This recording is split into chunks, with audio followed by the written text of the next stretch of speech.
ማለት ነው። እሺ በፊት ኢትዮጵያ አብሬ የምሰራ ጓደኛ ነበረ የሆቴል ቤት ማለት ነው። እና እሺ እጣቷ ላይ ቀለበት ነበረ፣ የብር ቀለበት እና ያን ቀለበት አባቶች ናቸው ያረጉልኝ። እንትን ጸሎት አድርገው አባቶች ናቸው ያደረጉልኝ እና ይሄን ቀለበት ሳወጣ ግን ያመኛል ትለኛለች። እና ግን ማኒስትሬሽን ሲመጣት ታወልቃለች። ማኒስትሬሽን ሲመጣሽ አውልቂ ብለውኛል ትላለች። እና ሲመጣት እሱ እኔ ለብሰዋለሁ፣ ያን ቀለበት ትሰጠኛለች፣ እኔ ለብሰዋለሁ። ግን ይብን ማኒስትሬሽን እስኪመጣት ራሱ እኔ በጣም ቸኩላለሁ ቀለበቱን ለመልበስ ማለት ነው። እና ግን ያንን ቀለበት ካረኩ በኋላ እኔ ግን ማንስትሬሽን ሲመጣኝ ያመኛል፣ ወደ ላይ ወደ ታች ነው የሚለኝ።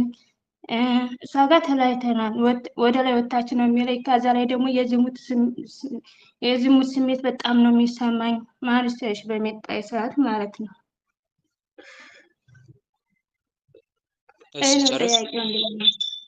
መልካም አባቶች የሚለው ደብተራ ጠንቋይ በሚለው ይስተካከል። እሺ የታለም እንዲህ አይነት አባት የለም። ቀለበት ሰጥቶ በዚህ ቀን አውልቂ፣ በዚህ ቀን አድርጊ የሚል የቤተ ክርስቲያን አባት የለም። እሺ አባት ብላችሁ አትጥሩ፣ ያሳፍራል። እንደዚህ አይነት ሰውን አባት ብሎ መጥራት ራሱ ያሳፍራል። የእናንተን አለማወቅ ነው የሚያሳየው። ቀለበት ሰጥቶ በዚህ ቀን አድርጊ፣ እንደዚህ ማንስትሬሽን ሲመጣ እንዲያውልቂ እንዲህ የሚል አባት ብላችሁ ትጠራላችሁ። የቤተ ክርስቲያን አባት ይባላል። ባለማወቅ ደብተራ ወይም ጠንቋይ ጋር አግኝቼ ብትሉ ይቀላል። እንዲህ አይነት አባት የለም። እሺ እንዲህ አይነት አባት የለም። መስቀል የያዘ የጨበጠ ጋቢ የለበሰ ቆብ የደፋ ሁሉ አባት አይደለም። እሺ ተጠንቀቁ። ይሄ እናንተን አለማወቅ ነው የሚያሳየው። ግልጽ ነው አይደል? ስለዚህ ይሄ ደብተራ ጠንቋይ፣ በቀለበት አስደግሞ የሰውን እድል የሚሰልብ ደብተራ ወይም ጠንቋይ መተተኛ ይባላል። እሺ በቀለበት አስደግሞ ቀለበቱ የተባረከ ነው በሚል ሰበብ ከዛ የዋ ክርስቲያኖችን ምንም ስለ ሃይማኖታቸው ማያውቁትን ያንን ቀለበት ያስደረጋቸዋል። ከዛ በኋላ እድላቸውን ይወስዳል። ያለ ነገራቸውን ማንነታቸውን ሁሉ ይሰልባል ማለት ነው። ስለዚህ የእሷ ድክመት ነው። ደግሞ አምናችሁም ደግሞ ተግባራዊ ማድረጋችሁ ደግሞ ያስደንቃል። የትኛው አባት ነው እንደዚህ ብሎ ያስተማራችሁ? እና አለማወቃችሁን ተጠቅሞ ደብተራ ነው የተጫወተባችሁ እቴ። ስለዚህ ቀለበቱን መጣል ነው። ግልጽ ነው። ከዛ ንስሐ መግባት ነው። ንስሐ ገብታችሁ ወደ እግዚአብሔር መመለስ፣ ኃይሌ ብርታቴ እግዚአብሔር ነው ብላችሁ በፍጹም ልባችሁ ወደ መድኃኔዓለም ተመልሳችሁ መንፈሳዊ ሕይወታችሁ መጀመር ነው። ባለማወቅ ለአጋንንት ተላልፋችሁ ተሰጣችሁ ነበር ማለት። ሰውየው አሳልፎ ነው የሚሰጣችሁ ለአጋንንት። ለጥቅሙ ብሎ ለአጋንንት አሳልፎ ይሰጣችኋል። አጋንንቱ ደግሞ ይጫወትባችኋል መጥቶ ማለት ነው። ግልጽ ነው። ያ ነው። ሰምተሽኛል እህቴ? ካለሽ አውሪ እንጂ። አዎ ወንድም አለም፣ ያው እሷ ስላለች ነው አባቶች ናቸው ያደረጉልኝ እና ግን ያው ማንስትሬሽን እንዳይነካው ብሎኛል ምናምን ስለምትለኝ ነው ወንድም አለም። ለማስመሰል ነው ማንስትሬሽን እንዳይለው። ምንም የሚያገናኘው ነገር የለም። በነገራችን ላይ የሆነ መድኃኒት አድርጋ እንድትቀበለው ለማስመሰል። አንድም እንዴት ነው ሰው በወር አበባ ባለበት ሰዓት ወደ ቤተክርስቲያን ይገባል? ቅዱስ ቁርባን ይቀበላል? ለማስመሰል ነው ማለት ነው። ግልጽ ነው አይደለ? አዎ። ስለዚህ እንደዚህ አይነት ነገር ተጠንቀቁ። እሺ ከእንደዚህ አይነት ቆሻሻ ድርጊት ራሳችሁን ጠብቁ። ባለማወቅም እንደዚህ በማድረጓ ራሱ ንስሐ ትግባ። ግልጽ ነው። አዎ። መልካም። ከዛ በተረፈ ደግሞ በቀለበቱ የገባውን መንፈስ ትቀጥቅጠው። መጀመሪያ ሱባኤ ትግባ። በዛ በኩል የገቡትን መናፍስት እግዚአብሔር አምላክ እንዲይዝላት ትማጸንና መናፍስቶቹን እለት ትፈትሽ። በቀለበት የተደገማችሁ የመተት መናፍስት፣ የእድል መናፍስት፣ እድል ስለቦ የተባላችሁ እያለች ትቀጥቅጥ። እግዚአብሔር አምላኬ ወይ ባለማወቅ ከአንተ ፊቴን አዙሬ በዚህ በቀለበት ተማመኜ ነበርኩና፣ ነገር ግን አምላኬ ወይ ከዚህ ስህተቴ ተመልሻለሁ፣ ንስሐም ገብቻለሁና እባክህ ይቅር በለኝና በዚህ ቀለበት አማካይነት በኩል የገቡትን መናፍስት በሙሉ ያዝልኝ እባክህ ስለ ድንግል ማርያም እያለች እየተማጸነች መናፍስቱን ተያዛቸው። አንቺም ራስሽ እንደዛው አንቺ ጋርም እንደዚህ አይነት ምልክት የምታደርጊ ከሆነ አለ ማለት ነው አጅሬ። እንዲህ አይነት ምልክት ወንድም አለም የሚታይልሽ ከሆነ ወንድም አለም ማለት ማኒስትራች ሲመጣት እኔ ነኝ ቀለበቱን የምለብሰው እሷ አይደለችም። እና ሲመጣት እኔ ነኝ የምለብሰው። ግን ያንን ቀለበት ካለበሱ በኋላ አሁን 7 ዓመት 8 ዓመት ሆነኛል እሷ ጋር ተለያዩ። ግን ያን ቀለበት ካለበስኩ በኋላ ጊዜ ግን እኔን ነው ወደ ላይ ይለኛል፣ ወደ ታችም ይለኛል ማኒስትራች ሲመጣ። ከዛ ደግሞ የዝሙት ስሜት ነው የሚሰማኝ። እና ይሄ ነው ከኔ ላይ የፈጠረብኝ። ልጅቱ ጋር እኮ ተለያይተናል፣ ግን ሁል ጊዜ ቀለበቱን አስታውሰዋለሁ። ማኒስትሬት ሲመጣ እሷን ነው የሚያስታውሰኝ። ስለዚህ ፈትሽ፣ አንቺ ጋርም አለ ማለት ነው። አንቺ ጋርም አለ ማለት ነው። ፈትሽ፣ መስተፋቀር ይሆናል። ግልጽ ነው። እሺ ወንድማማ መልካም። እሺ ግን ይሄን ያክል ግን አሻወድ ደብተራ እኔ በጣም ተገርሙኛላችሁ በዚህ። መልካም። እሺ ሌላው አለው ቀልበት ያልተማለ ጸጋውን እግዚአብሔር። እሺ እስቲ ግቢ፣ በእናታችሁ የምትለው አሴ ተግባ መጀመሪያ። እስቲ ቀጥይ እህቴ። ይኸው ከተፈቀደልሽ ግቢ እስቲ። አዎ ድምፅሽን ግን ከፍ አድርጌ ኤርፎን ንቀይ።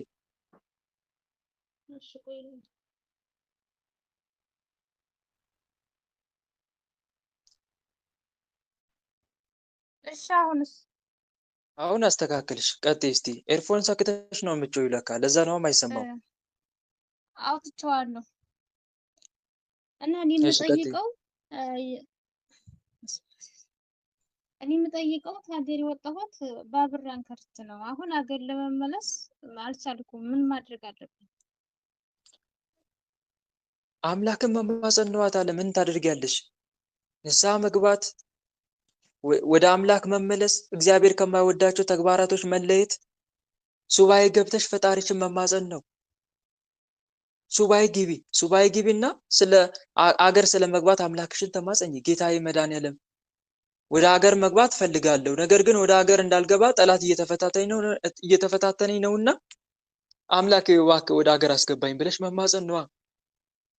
ያንኔ ምንም ልታደርጉ አትችሉም አላለም ጌታ? ያለ አንተ ምንም ላደርግ አልችልም፣ ወደ ሀገር እንድገባ እባክህ እርዳኝ እያልሽ አምላክሽን መማፀን ነው ሱባኤ ገብተሽ። ግልጽ ነው። እሺ ስለትም መሳል ይቻላል። እንደ አቅምሽ ስለት ተስለሽ ወደ ሀገር ብታስገባኝ ብለሽ ስለተሳይ፣ ግን አቅምሽ በሚፈቅድ መልኩ። ግልጽ ነው እህቴ። ግን ወደ ሀገር ማትገቢው እስቲ ለምንድን ነው?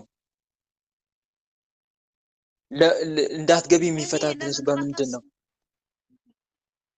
ለመግባት አስቤ ብር በእጄ ይዛለሁ፣ አጠራቅምና በቃ ትኬት ቆርጬ እገባለሁ። ልብስ አልለብስም። ልብስ እንደሰው 11 ዓመቴ ነው ስደት ላይ ታመጣ። ግን በቃ ሁሉንም እያደረኩ የምልከው ለቤተሰብ ነው። ከዛ በቃ ሀገሬ መግባት አለብኝ፣ ገዳም መግባት አለብኝ ብዬ ብር ከያዝ ይዤ ድብቅ አድርጌ ስልኬን በቃ አዘጋግቼ ቤተሰብ ተጠራቀምኩ በኋላ ይደውሉና ትንሽዬ ብር ላክልኝ ሲሉኝ ሙልጭ አድርጌ በእለቱ ቆጣና ከዛ በማግስቱ ምን እንደሚያደርጉ አላውቅም። ከዛ ልቅም አድርጌ እልካለሁ። ከላኩ በኋላ ለምን ብዬ አለቅሳለሁ። አሃ ከላክሽ በኋላ ነው የሚሰማሽ መላክ እንደሌለብሽ የምታውቂው? ልክ ከላክሽ በኋላ ነው?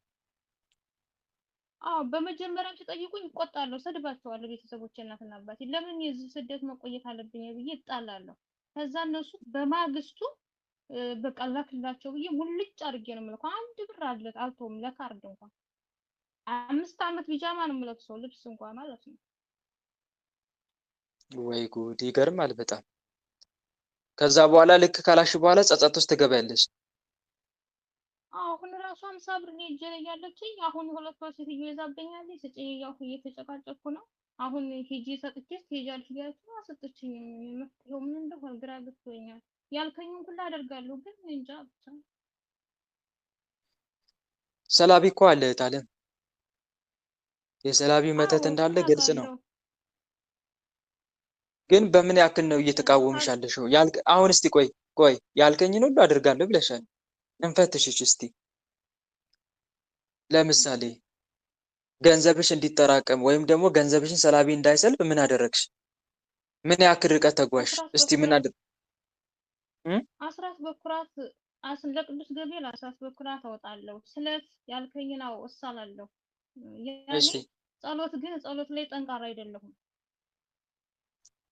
ለምን? እንዴት ማለት ጠንካራ አይደለሁም ስትይ ታቋርጫለሽ ወይስ ጭራሽ አትጸልይም? ከአንዱ ከአንዱ ቤት በአንድ ቤት አንድ ወር ሁለት ወር ተቀመጥ ጠንክሬ እጸልያለሁ። ከዛ ግን ያስወጡኛል። ሰጡኝና አዲስ ቤት በመጸለይ ደግሞ ሰዎችን እንትን ማለት አለብኝ። ያኔ ድንገት ያስወጡኛል። ትንሽ አንድ ወር ልስራ ለእጅ እንኳን እና ጸሎትን አቋርጣለሁ በዛን ጊዜ። እንዴ ጸሎት አቋርጠሽ ነው ለስራ ብለሽ የምታዩ? አንድ ወር ሙሉ ጸሎት ታቋርጫለሽ ማለት ነው? አንድ ወር ሳይሆን ያኔ ትንሽ እስከሚያውቁኝ እስከሚግባባቸው ድረስ ብሎ ነገር አለ። እንዴት አለምዬ? ይሄ አንድ ክፍተት ነው፣ ራሱን የቻለ ክፍተት ነው። ሳታቋርጡ ጸልዩ የሚል ቃል የለም አለ መጽሐፍ ቅዱስ ላይ። ሳታቋርጡ ጸልዩ ወደ ፈተና እንዳትገቡ ምን በሉ ነው ያለው ጌታ። ጸልዩ። ስለዚህ አንቺ በጣም ክፍተት ታሳያለሽ ማለት ነው በጸሎት ህይወት። ይሄ ደግሞ ድስት ጥዶ እንደማውረድ እኮ ነው። ድስት ጥዶ እያወረዱ እንደመጣድ ወይም እስከ ስር ያለውን እሳቱን እያጠፉ እንደገና እንደማንደድ፣ አሁንም እያጠፉ እንደገና እንደማንደድ፣ እንደዛ እኮ ነው። ግልጽ ነው እህቴ። ስለዚህ ጸሎት ማቋረጥ አንድ ራሱን የቻለ ፈተና ነው ማለት ነው። የአንቺ ችግር ነው አንድ ራሱን የቻለ። ስለዚህ ጸሎትሽን አታቋርጭ የትም ቦታ ብትሆኚ። ለምን ኢጃዛ አትወርጂ? እየሰማሽ ነው? ለምን ኢጃዛ አትወርጂ? ቦታ መቀየር ብቻ ሳይሆን ለምን ኢጃዛ አትወርጂ?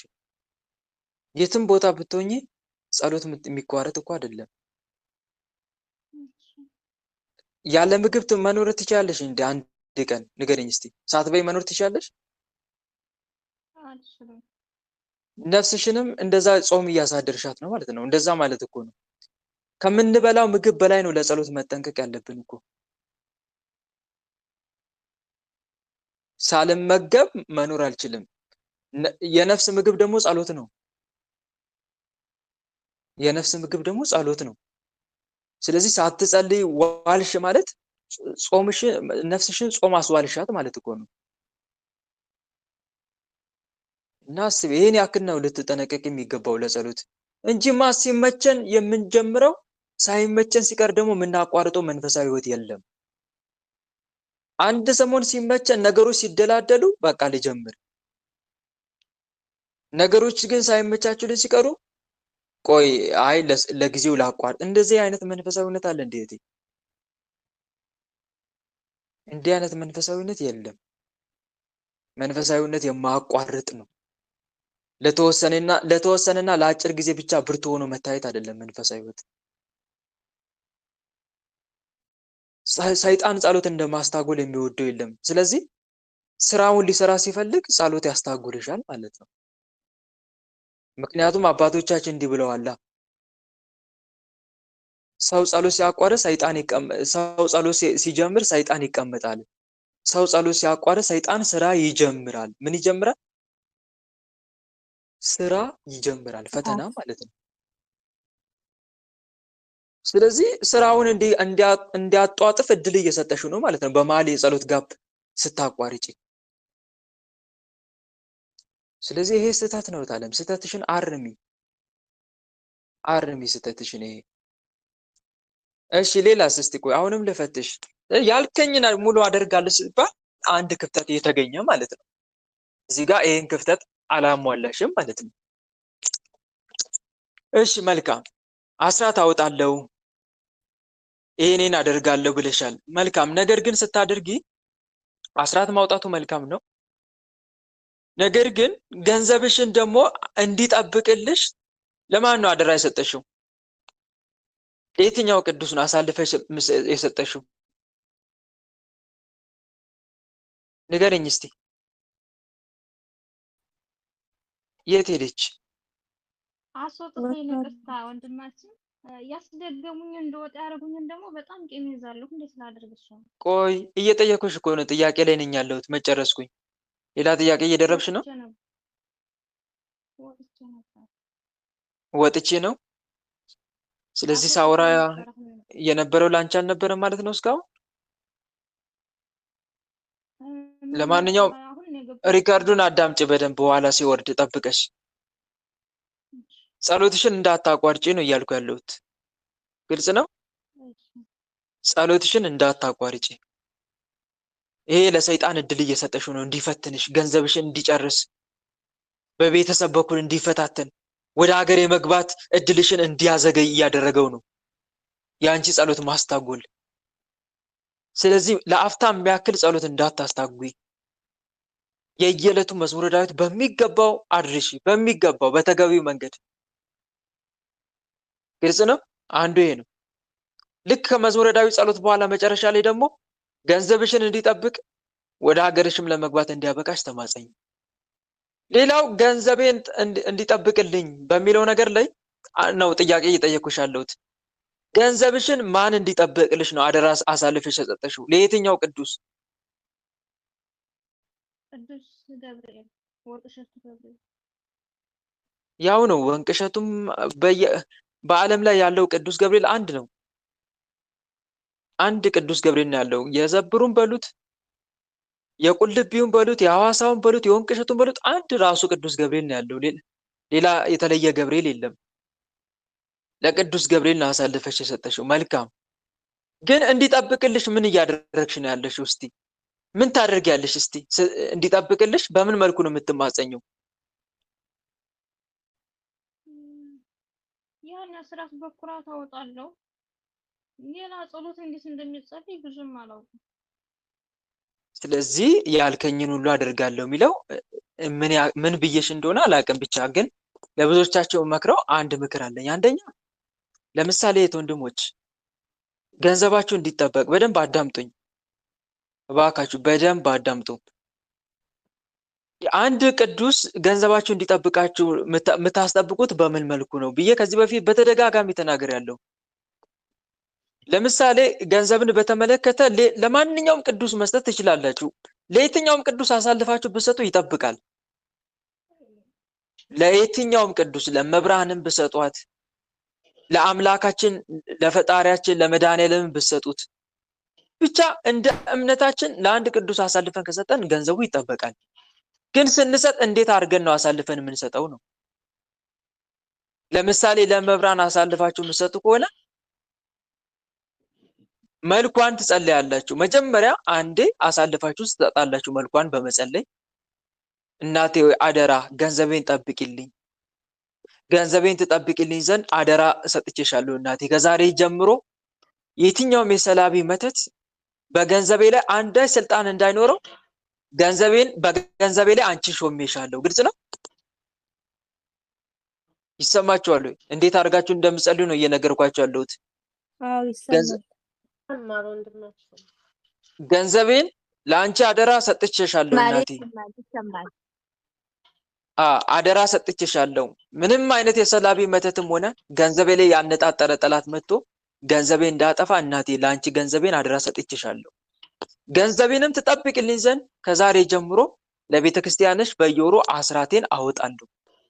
እንደዛም አድርጋችሁ መስጠት ትችላለህ። ከዛ ለመብራን ቤተክርስቲያን ስትሰጡ ግን ከተማ ላይ ላለች ሳይሆን አስራት ስታወጡ ለገጠር የመብራን ቤተክርስቲያን ሆኖ ለተቸገረች እንደዛ አይነት ቤተክርስቲያን ፈልጋችሁ መስጠት ትችላላችሁ። አስራቷችሁን ታወጣላችሁ። መልኳን በየቀኑ ማድረስ ትችላላችሁ። ገንዘባችሁ ይጠበቅላችሁ ዘንድ ከዋና ጸሎቶች ከቋሚ ጸሎቶቻችሁ በተጨማሪ ነው። ግን ከቋሚ ጸሎታችሁ በተጨማሪ ቋሚ ጸሎት ምንድነው? መዝሙረ ዳዊት፣ ውዳሴ ማርያም እነኚህ ቋሚ ናቸው። ወይም ውዳሴ ማርያምንም ስትጸልዩ እንደዛ ማድረግ ትችላላችሁ። ጊዜ ሌላ ጸሎት ለመጨመር ጊዜ የለኝም የምትሉ ከሆነ ደግሞ እለት የምታደርሱ ውዳሴ ማርያም ላይ ልክ ከመጸለያችሁ በፊትና በኋላ ማሳሰብ ትችላላችሁ። በዚህ መልኩ ገንዘባችሁ ማስጠበቅ ትችላላችሁ። ማስጠበቅ ይቻላል። ትጠብቅላችኋለች። የትኛውም ቅዱስ ይጠብቅላችኋል። እንደ እምነታችሁ ነው የሚሆነው። ከዛ በኋላ ገንዘባችሁ ቢነካ ወደ ማን ነው አቤቱታችሁ? ወደ ቅዱሱ ባለቤታ አሳልፋችሁ ወደ ሰጣችሁት። ለአንተ አሳልፌ ሰጥቼ ነበር፣ ገንዘቤን እባክህ ጠብቅልኝ፣ ለጠላቴ አሳልፈህ አትስጥ ብላቸው ታስጠብቃላችሁ ማለት ነው። አንዱ ይሄ ነው። ሌላው ደግሞ የራሳችንም ድክመትም ሊኖር ይችላል። የራሳችን ድክመት ሲባል ምንድን ነው? አንዳንዴ በይሉንታ ገንዘብ እናወጣለን። ለምን? በቃ ዝም ብለን ገንዘብ እናወጣለን። ስጥ ስጥ ስጥ የሚል ብቻ ሀሳብ ስለመጣ ከአቅም በላይ የሆነ ያለ ፕሮግራም የሆነ የሚወጣ ገንዘብ ትክክል አይደለም። እህት ወንድሞች እንድታወጡም አትገደዱም። እሺ፣ ቤተሰብም ቢሆን ማንም ቢሆን ያለ ፕሮግራም ዝም ብላችሁ ገንዘባችሁን አምጡ ስለተባላችሁ ብቻ መዛችሁ ማውጣት የለባችሁ። ግልጽ ነው። ስለዚህ ገንዘባችሁ ላይ ጥንቃቄ ያዙ። ገንዘባችሁን በደንብ ያዙ። ደግሞም ለዩ። በተለይ ለቤተሰባው የምትረዱ ከሆነ ዝም ብሎ አይደለም። መጀመሪያ ለቤተሰብ ብላችሁ ከደሞዛችሁ የለም የሆነ ተቆራጭ ነገር ቆረጥ አድርጉ። ከዚህ በፊት ነግሬያቸዋለሁ ገንዘባችሁ እንዴት መያዝ እንዳለባችሁ። ገንዘብ ይመጣል፣ ከዛ ላይ አስራት ታወጣላችሁ፣ የእናንተን ድርሻ ትቆጥባላችሁ። ለቤተሰባችሁ ደግሞ የሚገባውን ነገር ከዛ ፐርሰንት ትቆርጣላችሁ። ለምሳሌ 100% አንድ እጅ ሁለት እጅ ለሶስት አካፍሉትና ማከፋፈል ትችላላችሁ ማለት ነው። ይሄኛውን ሁለት እጅ ወይ ብቆጥብ አንዱን እጅ ለቤተሰብ ብረዳ ትላላችሁ። ግልጽ ነው አይደለ? ወይም ደግሞ ሶስት እጅ ትከፍሉና ለሶስት ትከፍሉትና ገንዘባችሁን አንዱን እጅ ለእናንተ ትቆጥባላችሁ፣ አንዱን እጅ ለቤተሰብ፣ አንዱን እጅ ደግሞ ለተቸገረ ሁኔታ በችግር ውስጥ ላለ ሰው የለም ያኔ መርዳት ትችላላችሁ። ሶስቱንም ግን ትቆጥባላችሁ ማለት ነው። ቤተሰብ ችግር ውስጥ ሲወድቅ ለቤተሰብ ብላችሁ ሴፍ የምታደርጉት ገንዘብ አለ አይደል? ከዛ ወጥታችሁ ነው የምትረዱት። ከራሳችሁ አይደለም። የራሳችሁ ነክታችሁ ሳይሆን ለቤተሰብ ብላችሁ ከቆጠባችሁት እንደዛ ብታደርጉ መልካም ነው። ይሄ እኔ ወንድማዊ ምክሬ ነው እና አንዱም የራሳችንም ችግር ጭምር ነው። የራሳችንም ችግር ጭምር ነው። በፕሮግራም ያለ መንቀሳቀሳችንም ጭምር ነው። እሱን ደግሞ ማስተካከል። ይሄን ይመስላል ባጭሩ። ጸሎት ላይ ግን በርቼቴ ጸሎት አታስታጉ። እሺ፣ ጸሎት ማስታጎል የፈተና ሁሉ መጀመሪያ ነው። የጥፋት መጀመሪያ ጸሎትን ማስታጎል ነው ይባላሉ አባቶቻችን ይላሉ። ፍላጎትን መጨመር ነፍስን ማጥፋት ነው። የጥፋት መጀመሪያም ጸሎትን ማስታጎል ነው። ጸሎት የምናስታጉል ከሆነ የተከፈተ ቤት ማለት ነው፣ ወይም አጥር የሌለው ግቢ ማለት ነው። እና እንደዛ አታድርጊ እሺ፣ ከዛሬ ጀምረሽ። እሺ ወንድማችን፣ ግን ስለ ንቅሳቱ ምን ላድርግ? ደፍተረው በደፍተር የነቀሱኝ ትካሽ ይላል። ንቅሳት በደፍተራ ወንድሞቼ አስነቅሰው ነው ሀገር መውጣት ሳልፈልግም እኔ ገንዘብ ሀብት ተጻንቶኝ አልፈልግም፣ ግን እነሱ ናቸው አስነቅሰው አብራችሁ ማረጋቸውን እዚህ ነው ሃይማኖት የሚያወቁት። በንቅሳት አድርገው ሴት ኤርፎን እስቲ ቋንቋ ንቀይ። አሰግደው ነው ወደዚህ ኤርፎን ሰክተሻል? ስራ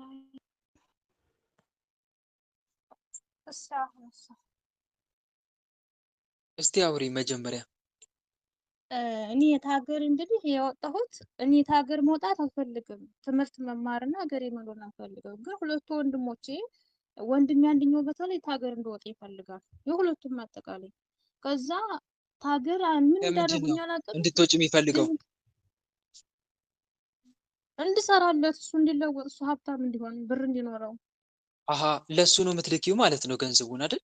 መጀመሪያማ ለሱ ነበረ ምልከው። ከዛ እንዴት ይረዝማል። ዋናው ልንገር ብዬ ነው።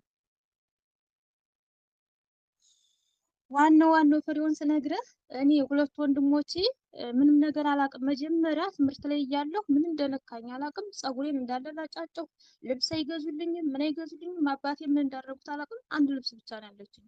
ከዛ በዛ ንዴት ፀጉሬን ሁላ ለጫጭቼ ሰው ፊት መሄድ ሲያቅተኝ ተነስቼ ወደ አዲስ አበባ ሄድኩ።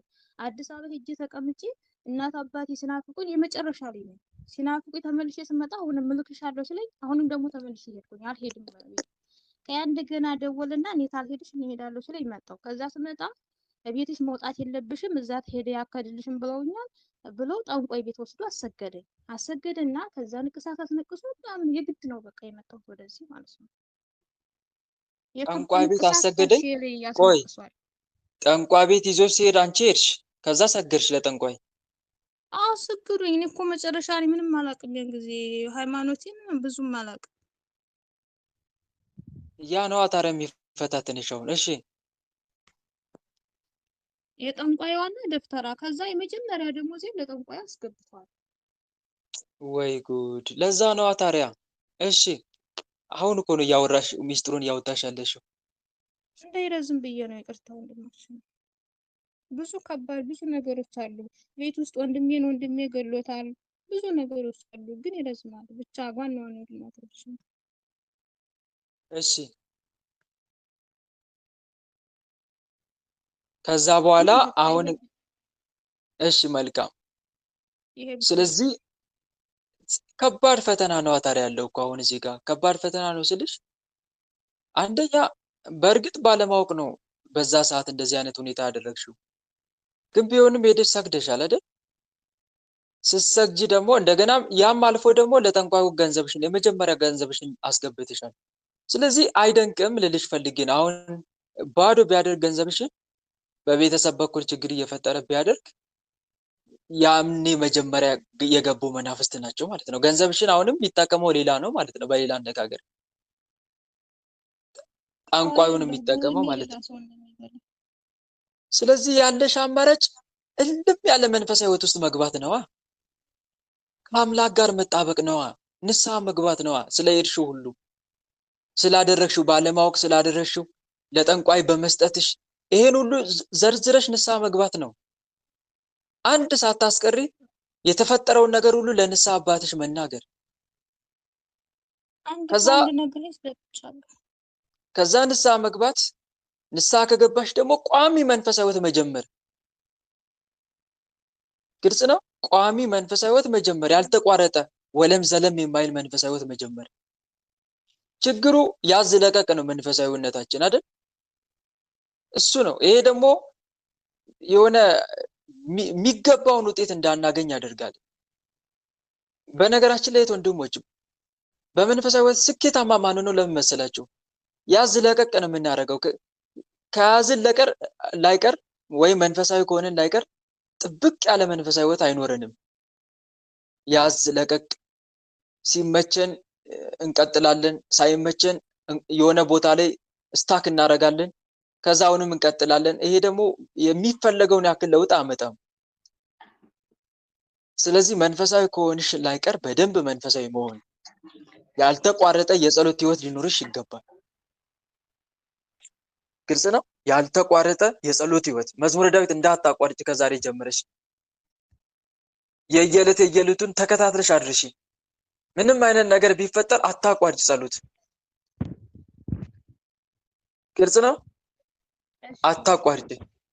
ከዛ በተረፈ ቅድም እንዴት ገንዘብሽን ማጠበቅ ለአንድ ቅዱስም አሳልፎ መስጠት እንዳለብሽ በሪከርድ አውርቻለሁ። ወደ ኋላ ተመለሰሽ ተመልከች። አሁን አላወራም ደግሜ። መልካም። እሺ ሌላ ጥያቄ? የድንግል ማርያም ልጅ ልግባ እንዳማን ገብቻ አላውቅም። እሺ በስመ አብ ወወልድ ወመንፈስ ቅዱስ አሐዱ አምላክ አሜን። ሰላም ዋላችሁ በእግዚአብሔር ስም። የኔ ጥያቄ ወልደ አማኑኤል በጣም ጾም ላይ ነው በጣም እየተቸገርኩ ያለሁትኝ። ልቤ በጣም ነው የምትመታው እዚህ እንደዚህ ላወራ ስመጣ። በስመ አብ ወወልድ ምን ላይ ነው እየተቸገርኩ ያለሁት?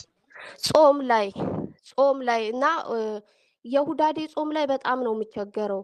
ዘንድሮ ስጾም 3ኛ ዓመቴ ነው። ወደዚህ ማህበርም ስመጣ 3 ዓመቴ ነው። ከዛ በፊት ያሉትን ወደ 8 ዓመታት ያህል ጾሜም አላቅም ነበር። በቃ ልክ ጾም ሲጀምር በጣም ነበር የሚያመኝ እና ሐኪም ቤት ሲሄድ በቃ ደምሽ በጣም ሎ ነው፣ ችግር ላይ ነው ያለሽው፣ ምግብ መብላት አለብሽ ምናምን ብለው ቀይ ስጋ ወተት ጠጪ ብለው ወደዛው ነው የሚያስገድፉኝ የነበረው ማለት ነው። ከዛ ወደዚህ ማህበር ስመጣ ብዙ ስለ መንፈሳዊ ምናምን በጣም መማር ሲጀምር ያ ሁሉ ነገር ቀርቶ 3 ዓመት ጾምኩ ማለት 3ኛ ዓመት ዘንድሮ ጾምኩ። ግን ዘንድሮ ላይ ምን ሆነ መሰለህ? ልክ ጾሙ ከመግባቱ በፊት አንድ ቀን ድርሳነ መድኃኔዓለምን እየጸለይኩኝ ማታ ላይ እየጸለይኩት እያለ በቃ ጸሎቱ በጣም ውስጤን ነካኝ ማለት ነው። እመቤታችን ያለቻቸው ነገሮች እና እንባዬ በጣም ይፈስ ነበረ ማታ ላይ። ከዛን ልክ ጸሎቱን ስጨርስ አይኔ እንዳለ አልቅሶ አልቅሶ አንገቴ ሁላ እንባ ነው። በምን አይነት ስሜት ውስጥ እንደዛ እንደጸለይኩትም አልገባኝም። እና ጠዋት ስነሳ ይሄ ከአይኔ ሽፋሽፍት ላይ ያለው ቆዳ ልክ እንደ አለርጂ እንደሚደረግበት ነገር አለ አይደል? ሰንበር አውጥቶ አብጧል። እና ቦታ አልሰጠሁትኝም ተውኩትኝ ማለት ነው። ከዛ በኋላ ወደዛው ነው ሁዳዴ ጾም የገባው። ልክ ጾሙን ጀምሬ 2 ሳምንት እንደ ጾምን ማታ ማታ ድሮም በፊትም በጣም መጸለይ የምወደው ጸሎት ድርሳነ ማህያዊን በጣም እጸልያለሁኝ፣ ስፔሻሊ ሮብና ሮብ። ከዛን አሁንም 2 ሳምንት ማታ ማታ እየጸለይኩኝ ደህና እየጾምኩ 2 ሳምንት ልክ እንደሆነ ማለት ነው። ቀን ላይ ልክ ወደ ስራ ልሄድ 2 ሰዓት አካባቢ ላይ ልክ ምሳዬ ልበላ ስል ይሄ ከአንድ በኩል ያለው ፓርቲ አልከፈታለኝ፣ አፌም አልከፈታለኝ። ከዛም በስመ አብ ወወልድ ወመንፈስ ቅዱስ ምን ሆኜ ነው ብዬ በጣም ደነገጥኩኝ። ከዛን እንደምንም ብዬ በቃ አፌን ለማላቀቅ ሞከርኩ። ቅባ ቅዱስ ተቀባሁና ከዛን የመጣልኝ እንደው ማስሌ ምናምን ይሆናል ብዬ ማስቲካ እያኘኩኝ ወደ ስራ ሄድኩኝ። ከዛ በዛው ቀን ነው ራስ ምታት የጀመረኝ። ለ6 ቀን ያህል ምናምን በጣም ያመኝ ነበር ራሴ። ከዛን በጣም ሲያመኝ ይሄ ነገር ችግር አለ፣ አንደኛ አጀማመሬም ልክ አይደለም ብዬ ቀጠሮ አስያዝኩና ሆስፒታል ሄድኩኝ አርብ ቀን ላይ። ከዛን ወደዛው ደም ሰጠሁኝ፣ ሙሉ ቼክአፕ ነው ያደረኩትኝ። ከዛን አርብ ዕለት ተመርምሬ እሑድ ዕለት ጠዋት ቤተክርስቲያን ሄድኩኝ። ልክ ቤተክርስቲያን ሆኜ ዶክተሪ 3 ጊዜ ነው የደወለችው፣ አልመለስኩም። ከዛን 4ኛ ላይ ባለቤቴ ጋር ደውላ ከዛን ላናግራት ፈልጌ ነበር ምናምን ስለው ቤተክርስቲያንን 11 ሰዓት ላይ ደውይልን አላትና ልክ 11 ሰዓት ወደ ቤት እየሄድን ደውላ ደሟ ላይ የሆነ ችግር አይቻለሁ፣ አሁኑኑ ኢመርጀንሲ ሩም ሂጂ ምናምን ትለኛለች። ከዛ ባለቤቴን በጣም ደነገጠ። ኦኬ በቃ ወደ ሆስፒታል እንሂድ ምናምን ሲል ኖ አልሄድም፣ ቤት መግባት አለብኝ፣ የቤተክርስቲያን በረከት ወደ ቤት ነው የሚሄደው፣ ወደ ሆስፒታል አይሄድም ብዬ ቤቴ ገብቼ የቅድስ ኪዳነ ምህረት የሰሚነሿ ማሯና ጸበሏ ነበረኝ። እሱ በጥብጬ ጠጥቼ ሰውነቴን ቀባብቼ ቅባ ቅዱስ ምናምን ቀባብቼ ምናምን ከዛን ይሄማ ምንም እንደማይገብኝብኝ እርግጠኛ ነኝ፣ አንተ ስራ ነው ብዬ ወደ ሆስፒታል ሄድ። ኢመርጀንሲ ራሱ ስገባ ወደዛውን ያስገቡኝ። በጣም ብዙ ነገር ነው ኢሜል ያደረገችላቸው ሴትየዋ። ከዛን ገባሁኝ። ዶክተሩ አይቶኝ ምናምን ምንም አላለኝም። ደምሽ በጣም ሎ ነው፣ አሁኑኑ እንደዚህ ምግቦች መብላት አለብሽ። ከዛ በኋላ ደግሞ ወደ ሌላ ዶክተር ሄማቶሎጂ ዶክተር አሁኑኑ በዚህ 2 ሳምንት መታየት አለብሽ ብሎ እሱም ወደ ሌላ ዶክተር ላከኝ። ያም ሰውዬ 2ኛ 3ኛ ዶክተር አየኝ። እሱም የወሰነው እሺ እህታለም ሰዓት እያሳጠርሽ ጠይቅሽ። እሺ ላሳጠ እንዲገባ ብዬ ነው። እኔ ብዙ የጾሙን ችግር እንዴት እያደረገብኝ እንደሆነ ገብቶኛል። ይኸውልሽ በአጭሩ ጾም አለው። ነገር ግን እየጾምኩ እያለ በአግባቡ በምጾምበት ሰዓት በመሀል በህመም ይፈታተነኛል። በህመም ሲፈታተነኝ ደግሞ ወደ ሆስፒታል ሲሄድ ደግሞ ሌላ ችግር እንደተፈጠረ ነው የሚነገረኝ። በዚህ መሀል ላይ ግራ ተጋብቻለሁ ነው አይደል? ዋናው ጥያቄሽ? አዎ እሱ ነው። እንደሱ ሆኖ ያለውን ፈተና ነው እየነገርኩ ያለሁት። ጾሙን አላቆምኩም፣ ግን መድኃኒቶች ተሰጥተውኝ ጠዋት ቁርስን እየበላሁኝ መድኃኒቴ መውሰድ ጀመርኩ ማለት ነው ጠዋት። ግን እንደዛም ሆኖ እያለ ከእንደገና ልክ ደግሞ የስግደት ለታ ከእንደገና እኔ በቃ በዛ ሁኔታ ጨረስኩ። ጾሙ ምናምን ምን ትሳልን ማለት ነው። ሳልጾም ያው ስጋ ምናምኑን ሳልበላ ጠዋት ቁርስ በላለሁ፣ መድኃኒት ወስዳለሁኝ። ችግሩንም በስነ ስርዓት ለራሴም እኔ በሽታ ነው ብዬ የምለው ነገር የለም፣ ግን ከጾሙ ጋር የተገናኘ ነው ችግሩ። ለምን ለምን አሁን ከዛ በፊት የገና ጾም ያለሁኝ ምንም ችግር አልተፈጠረብኝም። ከእንደገና እንደውም የጽጌን ጾም ሁላ በሱባኤ ብዬ ጾም ያታለሁ፣ ምንም አልሆንኩም። ግን ስለዚህ አብይ ጾም መርጦ ይፈታተንሻል። በቃ የሁዳዴ ላይ ነው ሁልጊዜ ችግር የሚፈጠርብኝ፣ በፊትም እንደዛ የሚሆንብኝ ማለት ነው። እሱ ብቻ ሳይሆን ልክ የስግደት ዕለት ደግሞ ስግደት ሄዳለሁ ብዬ ከስራ ቀርቼ ልክ ልጄ ከትምህርት ቤት በጣም ታማ መጣች። ስትመጣ ሆስፒታል እኔም እሺ በቃ ምን ችግር የለ ብዬ መድኃኒት ምናምን ሰጥቻት እሷን ሄጄ ሆስፒታል ስግደት ሰግጄ ስመለስ በጣም ታማ ከእንደገና ኢመርጀንሲ ሩም እሷን ወስጄ በቃ ሙሉ ለሙሉ መተንፈስ ሁላ አቁሟ ኤሪዋያ ምናምን ተዘግቶ 2 አይቪ በእጇ ተሰጥቷት በቃ ችግር ላይ ነው ያለችው። በጣም በቃ ለመሞት ያደረሳት ህመም ማለት ነው መተንፈስ አቁማ። እና ለምንድን ነው ይሄን ያህል በዚህ በጾም ላይ ይሄ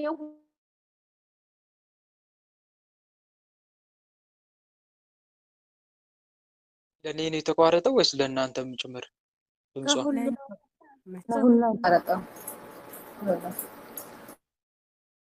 መልካም ግን በቻላችሁት መጠን ጥያቄ አሳጥሩ። እሺ ፕሊስ እህት ወንድሞች እያሳጠራችሁ ጠይቁ። ስጠይቁ ሰዓት በጣም እየሄደ ስለሆነ እሺ ወልደማን ትዕግስት እስቲ ቆይ አንዴ እህታችን ካለች የእሷ ይለቅና እሺ የለችም እስካሁን አልመጣችም። ትመጣለች ባ እስቲ ይሰማል ወልደ አማኑኤል? አሁን ሰምቼሻለሁ እህት ዓለም ግን ሰዓት በጣም እየሄደ ነው። ተረድተሽኛል? ይቅርታው ማለት እንደዚህ ያበዛሁብህና ሂደቱን እንትን ያልኩ የሆኑት ነገሮች ሁሉ ለኔም ግራ ስለገቡኝ ነው። በቃ ማለት በማልጠብቀው ሁኔታ ነው እነሱም ዶክተሮች ያዋከቡኝ። የሚፈጠር ነገር የለም። እዛም ስደርስ በቃ አሁን ቅባት ቅዱስን ተቀብቼ ሄጄ እንኳን ምንም ያለኝ ነገር የለም ሰውየው። እና ምንድነው ችግሩ የሚያዋክቡኝ እንደዛ? ገብቶኛል እህት ዓለም። ይኸውልሽ ሱባኤ ገብተሽ ታውቂያለሽ በዚህ ጉዳይ? ሱባኤ ገብቼ አላቅም። ማለት በቃ እኔ ስለ ልጄ ነው ከዚህ በፊት 3-4 ጊዜ ጠይቄሃለሁ። ስለ ልጄ ነው የኔ ችግር ጠይቄ አላቅም። ልጄ ስለምትታመም ታውቃለህ፣ ስለ ልጄ ነው ብዙ የምጠይቅህ። ሱባኤም ብገባ በልጄ ሁኔታ እንጂ እኔ በራሴ ገብቼ አላቅም ሱባኤ። ለምን እህት ዓለም አገቢ?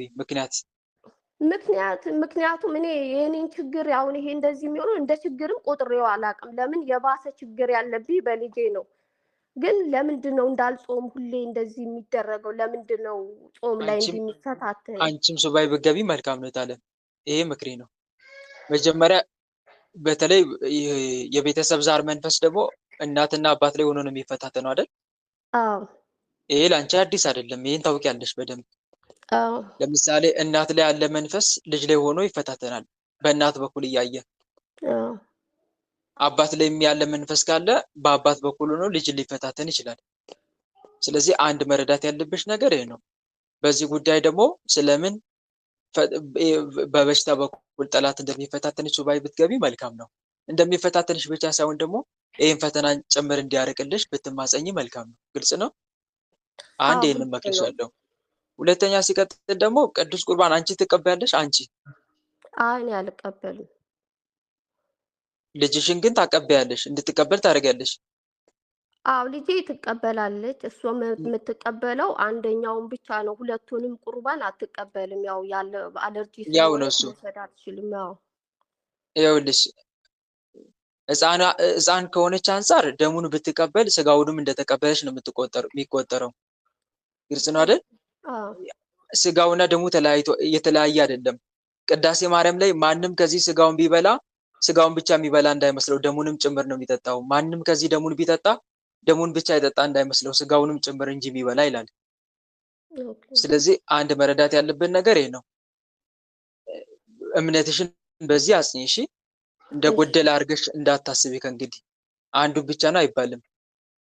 ሁለተኛ ሲቀጥል ደግሞ መረዳት ያለብን ነገር አለ። ምንድነው ሲባል ለምንድን ነው አንቺ ማትቀበይ? በተለይ ቤተሰብ የግድ መቀበል አለበት። ይሄ የብዙዎች ችግር ነው። ልጆችን ያቀበላሉ፣ ወላጆች አይቀበሉም። ለምን? አንቺና የትዳር አጋርሽ ተነጋግራችሁ ለምን አትቀበሉ?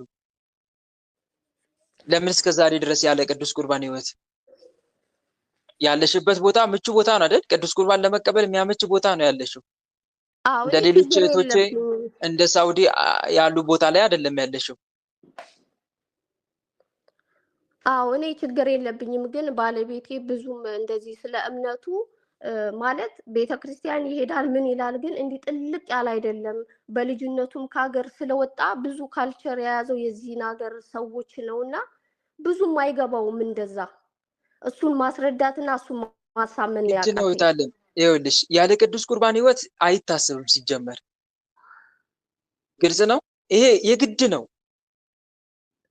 የግድ ነው። ይሄ ዝም ብሎ ብቻ እሱ ስላልፈቀደ ብለሽ ተለይተሽ የምትኖር ህይወት አይደለም። እሺ ከቅዱስ ቁርባን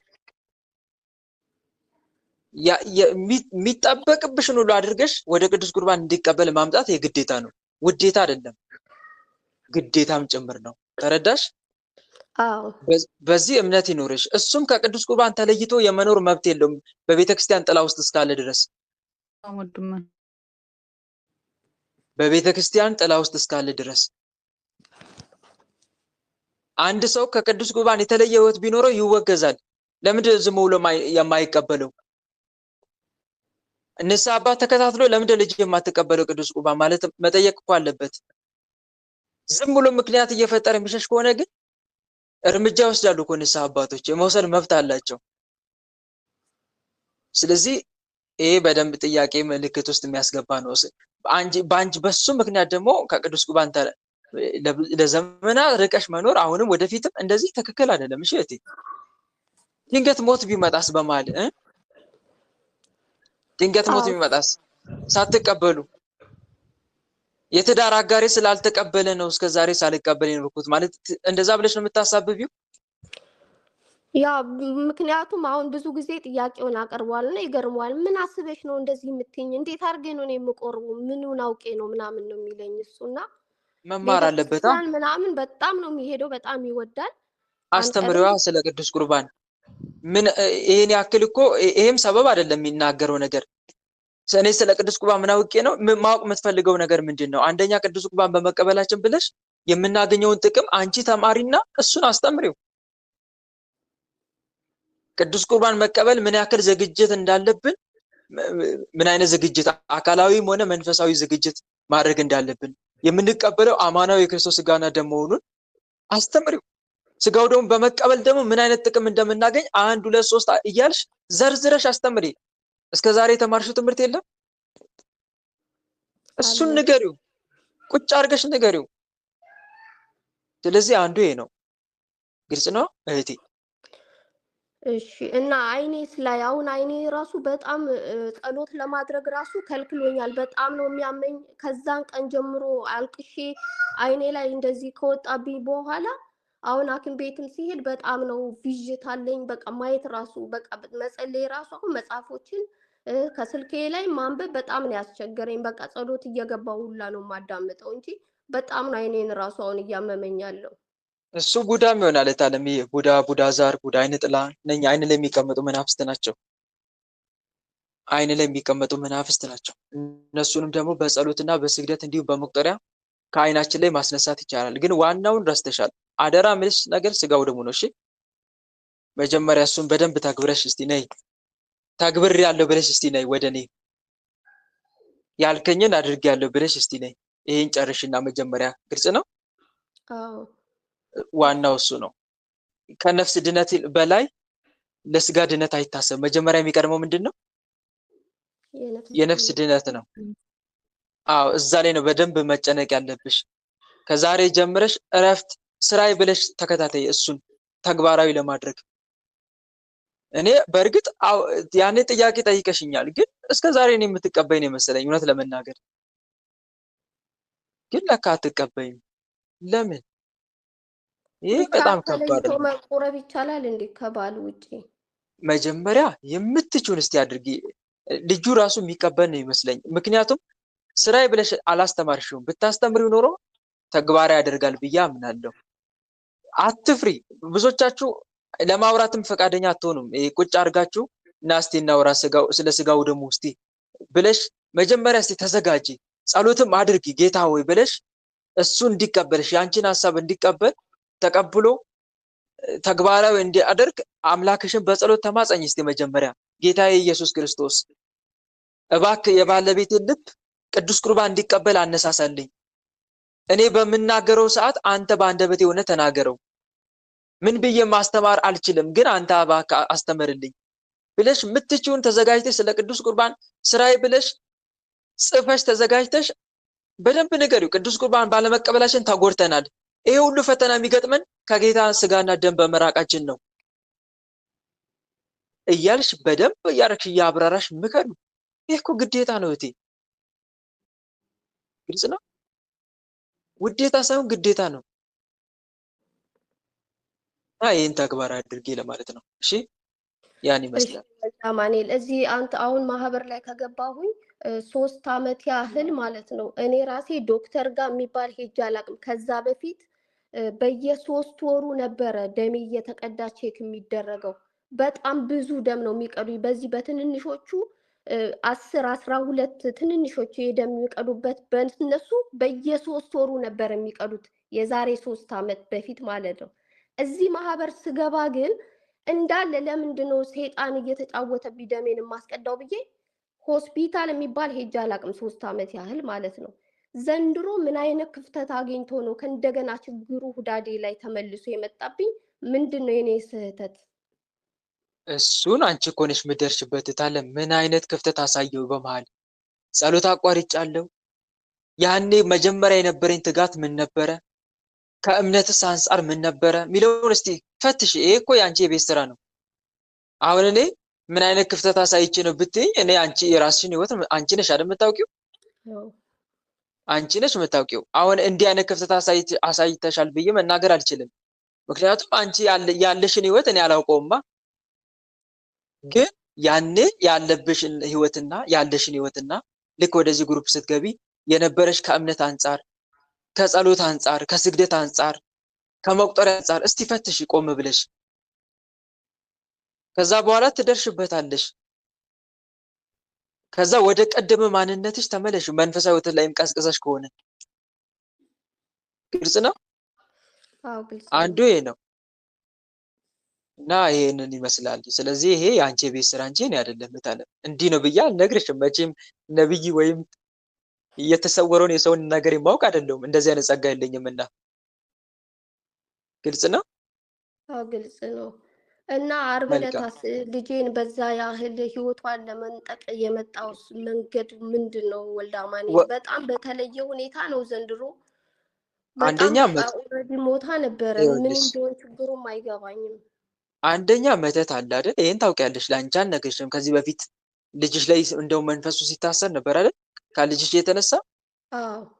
ስለዚህ መተት አለ። አንደኛ ሰላም ንሳቸው የሚባል መተት አለ። ልጃቸውን እያሳመምክ እያሰቃየ ሰላም እረፍት እንዲነስ እፎይ ብሎ እንዳይኖሩ አድርግ የሚባል መተት አለ። እሱ በየጊዜው ይላካል። ስለዚህ አንቺ ድካም ስታሳይ እነሱ ይጠነክራሉ። ጠላት አለና አንዱ ይሄ ነው። ሁለተኛም ደግሞ የቤተሰብ ዛርም አለ። ተረዳሽ አይደል? የቤተሰብ ዛር ሲባል ደግሞ አንቺ ጋር ያለ ብቻ አይደለም፣ የትዳር አጋርሽ ጋርም ያለ አለ። እንደነገርሽን ከሆነ ደግሞ እሱ አይጸልይም አይደል? አይጸልይም። ስለዚህ እሱ ጋር ያሉ መናፍስቶች እጅ በደረት አድርገው ይቀመጣሉ። አይፈታተኑ? ይፈታተናሉ። ስለዚህ እዚህ ጋር ስራ መስራት አለብሽ። እሺ እህቴ። እሺ። ግን ሱባኤ ግቢ። በልጅሽ ብቻ ሳይሆን በአንቺም ስለ ራስሽም ጭምር። አንዳንዴ ለልጃችን እንላለን፣ ግን እኛ ጋር ያለውን ነገር ደግሞ እንተወዋለን። መንፈስ እኮ ይፈታተናል። በተለይ እናትና አባት ላይ ያለ መንፈስ እኮ ነው ለልጅ ጠንቅ። ለልጅ ጠንቅ እኮ እናትና አባት ላይ ያለ ችግር ነው። ወላጅ እናትና አባት ራሳቸውን ሳስተካክሉ ልጃቸው ላይ ብቻ የሚያተኩሩ ከሆነ ለውጥ ላይመጣ ይችላል። ምክንያቱም መንፈሱ ዋናው ግንዱ እናት ላይ ያለ ነዋ፣ አባት ላይ ያለ ነዋ። ስለዚህ ከስር መሰረት ተስተካከለ የሚባለው እናትና አባት ላይ ስራ ሲሰራ ነው። ይሄን አንድ ነገር አትርሱ እና ይሄን ይመስላል። እህቴ ሌላ ጊዜ ጠይቂያለሽ፣ ለሌላ ደግሞ እድል ይሰጥ። ወንድም እኔ ጠይቄ አላውቅም። ልግባ? እኔ ጠይቄ አላውቅም። ልግባ? እሺ ልግባ? እሺ። አይ እኔ ደህና ነህ ወንድሜ? ከአሁን በፊት ጠይቄ ነበር። የአንድ እድል አግኝቼ ነበርና ትንሽ ነው የምጠይቀህ አሁን ጊዜም ስለጨረሰች እህታችን እናቴ ለመቀበል ለስጋው ደግሞ ለመቀበል ወደ ልደታ መጨረሻ አካባቢ ጉንበት እንደሱ አስቤያለሁና ንስሐ ምናምን ጨርሳለች እንዳልከው ቅድመ ዝግጅት ማለት ነው። ግን ምን አለ መሰለህ ቃውቃ አባ ሳሙኤል ጋር ሄጄ ነበረ። የጨሌ መንፈስ አለ ቤት ማለት ነው የሚመለክበት የነበረ እናቴ ታመልክ ነበር እና እሱን ለመጣል ይዘሻቸው እኔ ብለውኝ ነበረ። አሁን እኔ ትንሽ ወደ ትግራይ አካባቢ ነው የምኖረው። ትንሽ ያለው ሁኔታ አስቸጋሪ ስለሆነ መንገድ ትራንስፖርት በዛ ምክንያት አልሄድኩም እና ምን ማድረግ እንዳለብኝ ዝም ብላችሁ ሳት እንዳትጥሉ ምናምን ስላሉ እሺ ምን ማድረግ እንዳለብኝ እንትን ትመክረኝ ፈልጌ ነው። መጣል ሲባል እኮ በሁለት መንገድ ይታያል። እቲ መጣል ሲባል እሺ አንደኛ ከልብ አንቅሮ መጥፋት፣ እሷው ትክክል። ይሄ ዋናው ደግሞ መጣል የሚበልጠው ከዚህ ነው። አሁን አንዳንድ ወላጆቻችን ጣሉ ሲባሉ ከልባቸው አልጣሉትም፣ ግን እንደዚሁ ከእጃቸው ሊጥሉት ይችላሉ። መንፈሱ ግን አይሄድም። አልካዱትማ ከልብ ተራ ነገር ነው የሚሆነው እኮ ተረዳሽ አይደል? ከልባችን ሳንጥለው ግን የሆነ ነገር እያከበር ነው የሆነ ቦታ እየሰጠ ነው የምናደርገው ከሆነ እሱ ጥቅም የለውም ብንጥለው ራሱ ማለት ነው። ዋናው ትልቁ ነገር ግን ከልብ ነው መጣል። እሺ እሱ ነው የሚቀርመው። ሰው አሁን ለምሳሌ የሆነ ነገር አለ እንበል እንደሚጎዳው ያስባል እንበል። አንድ ሰው ከፊት ለፊቱ ላይ የሆነ ነገር አለ ግን እንደሚጎዳው ያስባል። እንደሚጎዳው እያሰበ የሚሰግድለት የሚንቀጠቀጥለት ከሆነ ያ ነገር ይጎዳዋል። ተረዳሽ? ያ ነገር ምን ይለዋል? ይጎዳዋል። ምክንያቱም ምን ስለሰጠው? እምነቱን ስለሰጠው። ግን ከናቀውስ ይሄ አይጠቅምም ድንጋይ ነገር ነው ብሎ የሆነ ቢተው ቢንቀው ይጎዳዋል? አይጎዳው። ስለዚህ አንድ የሚበልጠው አንደኛ ከልቧ እንድትጥል ነው መምከር የለብሽ። እሺ ምንም እንደማይጠቅም ጥቅም አልባ እንደሆነ ንገሪያት። አንዱ ይሄ ነው የሚቀርመው። ከዛ በኋላ ንስሐ ትግባ። ያንን ነገር መጣሉን ነው እንጂ ዝም ብላችሁ አትጣሉ። ምን ትምህርት ስለወሰድኩኝ የሆነ አባ ሳሙኤል ጋር ወስጄ እዛ የታዘዘችውን ማድረግ ትችላለች፣ ግን ዋናው መካድ ነው። እሺ እህቴ መካድ ተመስገን ነው። እሺ እሱን በተቻለ መጠን አሳምኛት እዛ ደርሳለች። ግን ያንን ለመጣል ዝም ብሎ እንትን ከማለት ለማሳሰር ያክል ነገር ከኔ ምን ይጠበቃል? ይዛ መሄድ ትችላለች። አስቀምጣ ይዛ መሄድ ትችላለች። እሺ እህቴ ትተዋለች። ኦልሬዲ እያመለከች አይደለም። ዋናው እዛ ላይ ነው ጥንቃቄ። እሺ እሺ ዋናው እዛ ላይ ነው በጣም መጠንቀቅ ያለባት። መተዋን ከልብ አንቀራ መጥፋቷን ነው ማየት ያለብሽ። መልካም። እሺ ሌላ ጥያቄ? እኔ ልጠይቅ? እኔ ሳይሆን ስማችሁን ተናገሩ። ውዳሴ ማርያም ውዳሴ ማርያም ብያለሁ። ቀጥየቴ። እሺ ወንድማችን እግዚአብሔር ይስጥልኝ። የኔ ጥያቄ ከቁርባን በኋላ እንባ ማንባት የለብንም ነው አይደለ? አናልቅስም ነው። አናልቅስም። እሺ አዎ፣ ግን ያው እኔ ኃጢአተኛ ነኝ፣ ግን ለምስጋና ብዬ ከቁርባን በኋላ መልክዓ ኢየሱስ ክርስቶስ ለማድረስ እጥራለሁኝ፣ እሞክራለሁኝ እና መልኩ ሳደርስ እንባዬ በቃ ልከለክለው አልችልም። መልኩን ደግሞ ሳላደርስ ዝም ማለት አልፈልግም። ግን ማነባው ያው የበዛው ማለት 90% ማለት እችላለሁኝ ምስጋና ነው። ስለማመሰግነው ነው ማለት ደስታ ነው፣ የደስታ እንባ ነው የሚመስለኝ ለእኔ ማለት ነው እንጂ የሆነ ከፍቶኝ ወይ የሆነ ነገር እየጠየቅኩኝ አይደለም እንባ የሚፈሰው። ግን በቃ እንባዬ ሲፈስ ቅር ይለኛል ወይ ዝም ልበል እያልኩኝ ነው እንትን ምለው እና ምን ላድርግ? እሺ የታለምዬ ልትቆጣጠሪው ስለማትችይው እንባ መጨነቅ የለብሽም። እሺ ግልጽ ነው። ዋናው እኛ ጋር መጨነቅ ያለብን ወደን ፈቅደን የምናለቅሰው ለቅሶ አለ አይደል? የምናነባው እንባ እዛ ላይ ነው ጥንቃቄ የምናደርገው። ግን ይሄ ከአቅማችን አንዳንድ አጅሬም እኮ ያለቅሳል። በነገራችን ላይ አጅሬም ያለቅሳል። ለነገሩ ማለት ነጭ ነው የሚሆነው። እንባው ወይ ከወረደ በኋላ ሳየው ነጭ እሱን ነው ሰው የሚሆነው። ጠቅለል አድርግ ለሌሎችም ጭምር ነው የምናገረው። አጅሬም ያለቅሳል። አንደኛ በነገራችን ላይ በዚህ ብቻ አይደለም ላብም ጭምር የሚቻገሩ አሉ። ከቆረቡ በኋላ ምን ይሻለኛል በቃ ላቤ እንትን እንደ ጎርፍ ነው የሚወርደው ከቆረብኩኝ በኋላ። ይሄ እንዳልበን መጠንቀቅ አለብን። ለምሳሌ ስራ መስራት፣ ረጅም መንገድ መጓዝ፣ ከዚህ የሚመጣ ላብ ላይ መጠንቀቅ አለብን። ነገር ግን እኛ ሳንወድ ሳንፈቅድ ከቁጥጥራችን ውጪ ለሆነው ነገር መጨነቅ የለብንም። እሺ እህቴ፣ ግልጽ ነው። አዎ እሺ መልሴ አጭር ናት። ጸሎቱንም ደግሞ ጸልይ፣ በደንብ ጸልይ። እሺ ገና ለገና እንባ ይመጣል ብለሽ አታቆሚ ጸሎትሽን። ይሄን እሺ ይመስላል። ስግደት መቁጠሪያስ ማለት በነጋታው አይቻልም። ጠዋት ተነስቼ ጠዋት በነጋታው በማግስቱ ይቻላል፣ በዕለቱ ግን አይቻልም። እሺ 18 ሰዓት መቆየት የለብንም ነው። በማግስቱ ነገ ሆነ አይደለ? ዛሬ ተቀበልን እንበል፣ ነገ ደግሞ ይሆናል። ነገ ከሆነ ሌላ አዲስ ቀን ነው። እሺ በቃ እሺ ወንድሜ እግዚአብሔር ይስጥልኝ፣ ቃለ ሕይወት ያሰማልኝ፣ የአገልግሎት ዘመን አሜን ይባርክ። አሜን እህቴ። እሺ ሌላ ጥያቄ? ማርያም ልጠይቅ። እህተ ሚካኤል እህተ ማርያም እህተ ልጠይቅ። ሚካኤል እሺ እግዚአብሔር ያክብርልኝ ወንድሜ። ይደርሳችኋል እህት ወንድሞች። እሺ የኔ ጥያቄ ወንድሜ አሁን በቅርብ ጊዜ ነው፣ ብዙ ጊዜ ያው መንፈሳዊ ውጊያ ላይ ነበርኩና ምንም የተጋለጠ መንፈስ አልነበረም እኔ ጋ እና ንስሐ ገብቼ ግን በመጨረሻ ቀን አባቴ እግዚአብሔር ይፍታሽ ያሉኝ ቀን ግን መጥቼ ስቀጠቅጠው በኃጢአቴ የተደበክ ስል ማስመለስ ጀመረ። በጣም ያስመልሰኝ ጀመረና የሆነ አረፋ ነው በቃ የሚያስመልሰኝ እና በግ ሲታረድ የሚያወጣ ድምፅ አለ አይደለ? በኃጢአቴ የተደበክ እያልሽ በኃጢአቴ ላስረው ሁሉ ጊዜ እንደምቀጠቅጠው ነው የቀጠቀጥኩት። ግን የዛን ቀን እግዚአብሔር ይፍታሽ ብሎኝ ነበር የመጣሁት እና ልክ እንደ ሁል ጊዜ ነው ግን በኃጢአቴ የተደበክ ስል ማስመለስና የሆነ በግ ሲታረድ የሚያወጣ ድምፅ አለ አይደለ የሚል ነገር እንደዚህ አይነት ድምፅ ለረጅም ሰዓት አወጣ። ከዛ ስቀጠቅጥ እግሬ ላይ እኔ ማለት የምፈልገው ሌላ ነው። የሆነ ደንቃራ ጮቤ መንፈስ ብዬ ስቀጠቅጥ እሱ ጠቋር አለ ረጅም ሰዓት ማለት ነው።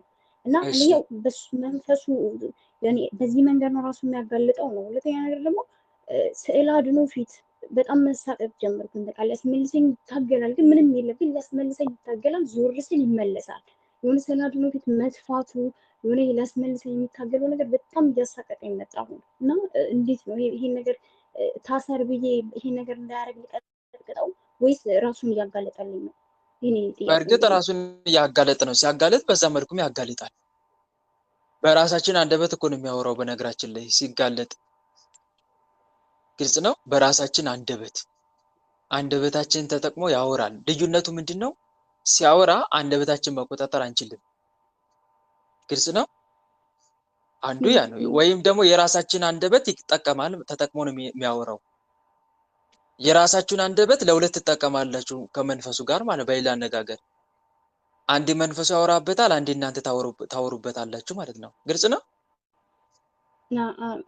እዚሁ ሲያስመልሰኝ ደግሞ ብዙ ጊዜ አስራት በኩራት እንዳለወጣ በጣም ገና ሳስበው የሚጨንቀኝ ነገር አለ። ያመኛል ብላ ራሴን አስራት በኩራት እና ልክ ገና አስራት በኩራት ሁልጊዜም ስቀጠቅጥ አሁን ላይ አስራት በኩራት እንዳለወጣ እጄን የምትይዝ ስል በቃ ያስመልሰኛል በጣም ያኔ በዛ ነው ራሱን እያጋለጠልኝ የሚሄደው ማለት ነው። ራሱን እያጋለጠ ነው ዞሮ ዞሮ። ነገር ግን አንድ ነገር አለ። ሲያጋልጥ ግን አንቺን ሊረብሽ በማይችል መልኩ እንዲያጋልጥም ማድረግ ትችላለሽ። የሆነ የሚያስጨንቅሽ ግራ የሚያጋባሽ እንደዚህ የሆነ እንትን በአጭሩ ሁከት እየፈጠረ የሚያስጨንቅሽ ከሆነ ራስን የምታጋልጥ ከሆነ ራስን አጋልጥ፣ አትረብሽ እያልሽ መቀጥቀጥና ልክ በምትፈልጊው መንገድ ራሱን እንዲያጋልጥ ማድረግ ትችላለሽ። ግልጽ ነው። ግልጽ ነው። ገና ስነሳም ጀመረ። አሁን ገና ስነሳም የሆነ ድምፁን ማውጣት ጀመረ። ገና ለጸሎት ተነስቼ በቃ መታጠፍ ጀምር መልበስ ጀምር፣ በቃ ድምፁን ማውጣት ጀመረ። እሱንም ማስቆም ይችላሉ አይደለ? እንደዛ አለማድረጉን ወይስ ይቻላል? በደንብ ነው የሚቻለው። የታለምዬ ዋናው እምነት ነው። እሺ እምነት አንደኛ ወደ መድኃኔዓለም ትጮያለሽ። ያንቺን ልመና ሰምቶ አጋንንቱን እንደ ልብሽ እንዲታዘዝ የሚያደርገው መድኃኔዓለም ነው። ይሄን ወቂ መጀመሪያ ግልጽ ነው። እሱ ነው። አሁን ለምሳሌ አንቺ ወደ መድኃኒዓለም ትጮያለሽ አይደል? ጌታዬ መድኃኒዓለም ይሄ መንፈስ እንዲህ በዚህ መልኩ እንዲታዘዝ አድርግልኝ ካልሽው እሱ ይሰማሻል። ይሰማና ከዛ አጋንንቱን ያዘዋል። ሲያዘው ከአንቺ ትእዛዝ አይወጣም ማለት ነው። ማን ነው የሚያሰለጥነው? አንቺን በሱ ላይ ማን ነው የሚያሰለጥነው? እሱ መድኃኒዓለም ነው የሚያሰለጥነው። ተረዳሽ አይደለ? እንዲያጋልጥ የሚያደርገው እሱ ነው። ራሱ መድኃኒዓለም ነው እንዲያጋልጥ የሚሰጠው የሚያዘው ማለት ነው። ስለዚህ የምትፈልጊውን ነገር እሱን እየጠየቅሽ ማስደረግ ትችላለሽ። ፈቃዱ ከሆነ ያደርግልሻል። መድኃኒዓለም ማለት ነው። እሱ ነው ዋናው። ስለዚህ አንቺ የሚረብሽ ከሆነ ጌታዬ ክፉ መንፈስ ራሱን እንዲያጋልጥ ፈልጋለሁ፣ ግን ራሱን ሲያጋልጥ እኔም በማይረብሽ መልኩ ይሁን ጌታዬ እያልሽ መማፀን ትችላለሽ። ተረዳሽ አይደል? እሱ ወንድሜ ስራውን ይሄን ነገር እስከሚያቆምልኝ ያኔ ለስመልሴ ሲታገል በቃ ራሴ ወይ ልሸፍን ወይ ከሰላድኖች ዞር ልበል። ለምን ዞር ትያለሽ እንዴ? ለምን ዞር ትያለሽ? እንደዚህ ያደርጋል። ያድርግ እንዴ? የሚፈልገው እሱን አይደል እንዴ? ዞር እንድትይ አይደል እንዴ የሚፈልገው? ዞር ሲል ይመለሳል። በቃ ኖርማል ሆናለሁ እና ግን ፊቱ እንደዚህ ስላድኖ ፊት ሲቆም በቃ ምንም የለም። አላማው እኮ እሱ ነው። ታዲያ አላማው እኮ እሱ ነው። ዞር እንድትይለት እኮ ነው። ተረዳሽ? አስታካሽለት ማለት እኮ ነው። ዞር ካልሽለትማ እረፍት እያገኘ እኮ ነው። ዞር ስትይ ከስላድኖ እረፍት እያደረገ ነው። ስለዚህ ዞር ስትይ ሚቶ ዙር በቃ አትቅረቢልኝ ነው የሱ መልእክቱ፣ የአጋንንቱ መልእክት። አትቅረቢልኝ እየተቃጠልኩ ነው እኮ ነገሩ። የበለጠ መቅረብ ነው እንጂ የምን መራቅ ነው? ያው ካለኝ አክብሮቱ የተነሳን በቃ እዛት ሰላም ገብቶኛል። እንዳይሆን ነው ትግሌ። ገብቶኛል እኮ ከአክብሮት አንፃር እንደምታደርግ ገብቷል። ግን አክብሮትን እያሳበበ እንድትርቂ ግን እያደረገሽ ያለው እሱ ነው።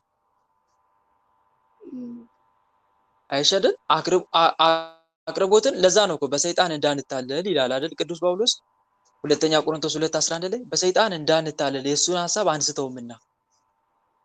ስለዚህ አክብሬው እንጂ ይለሻል በውስጥሽ ይመጣና አክብሬው እንጂ። በጸሎት ቦታ ላይ እንዲህ አይነት ነገር ድምጽ ማውጣት አለብሽ። እንዲህ አይነት ልትላስልስሽ አሁን ከዛ ሌሎችንም እኮ እንደዚህ ነው ሰይጣን ሆነ ልንቀበል ብችል መልጣው በጣም መጥቶ አይሉ ችግር ያሳስበናል። ሁለተኛ ያሳስባል ዋት እንደሆነ ነው እንዳንሞት የሚያደርገው እንጂ በቀጥታ ለምሳሌ ወልሽ ሰውን ተሳሲክ አትሳቆይሽ እኔ ብልሽ ቆጥ እንደዛም ቢሆን ቆጣይ አስከብሪልሽና በስድብ አጥረጋች ማድረግ ከመስ ከበርሻሽን የሚል ስሜት እንዲሰማሽ ነው የሚያደርገው። አይሻደ እንድትቋቋይ ሲፈልግ እኮ ተቋቋይ አይልሽም እኮ በቀጥታ። ምን ሞኝ ነው እንደዛ የሚለው?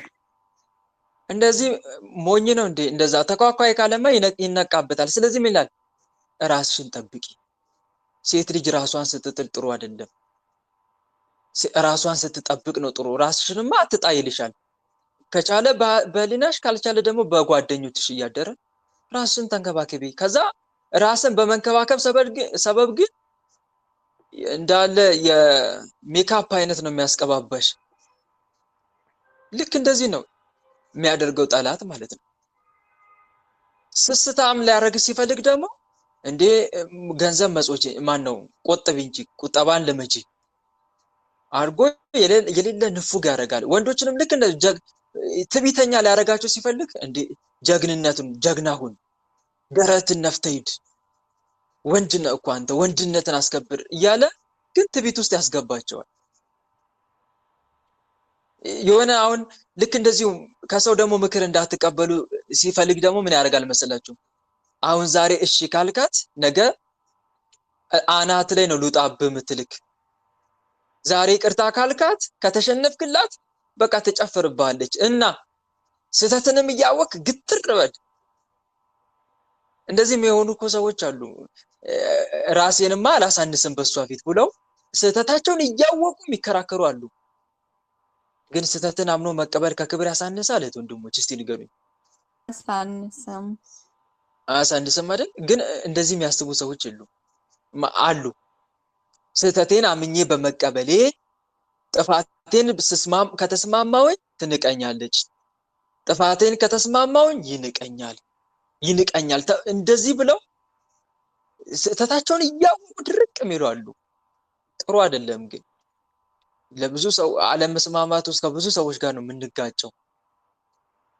እና በዚህ መልኩ ነው ሰይጣን የራሱን ሐሳብ የሚያስፈጽመን ለማለት ፈልጌ ነው። ተረዳሽ? በሰይጣን እንዳንታለን የእርሱን ሐሳብ አንስቶ የሚያለው ቅዱስ ጳውሎስ ከዚህ አንፃር ነው። ስለዚህ አንቺንም ከጸሎት ቦታ ሊያርቅሽ ሲፈልግ እየተቃጠለ አላስችል ሲለው ይሄን ድምጽ እንድታውጭ ያደርግና በአንቺ ላይ ያስተጋባና ዞር ያሰኛል። ከዛ ዞር ስትይ ደግሞ ቆም ያደርጋል። ይሄ እኮ ግልጽ ነው ዓላማው። ስለዚህ አንቺ ከጸሎት ቦታ ሳትርቂ ለምን አያስመልስም? ቢያስመልስ እንኳን ለምን እስከዚህ ድረስ እንኳን ቢፈታተንሽ ዞር አትበይ። ግን ስራውን እንዲያስቆምልሽ መድኃኔዓለምን ተማጸኝ።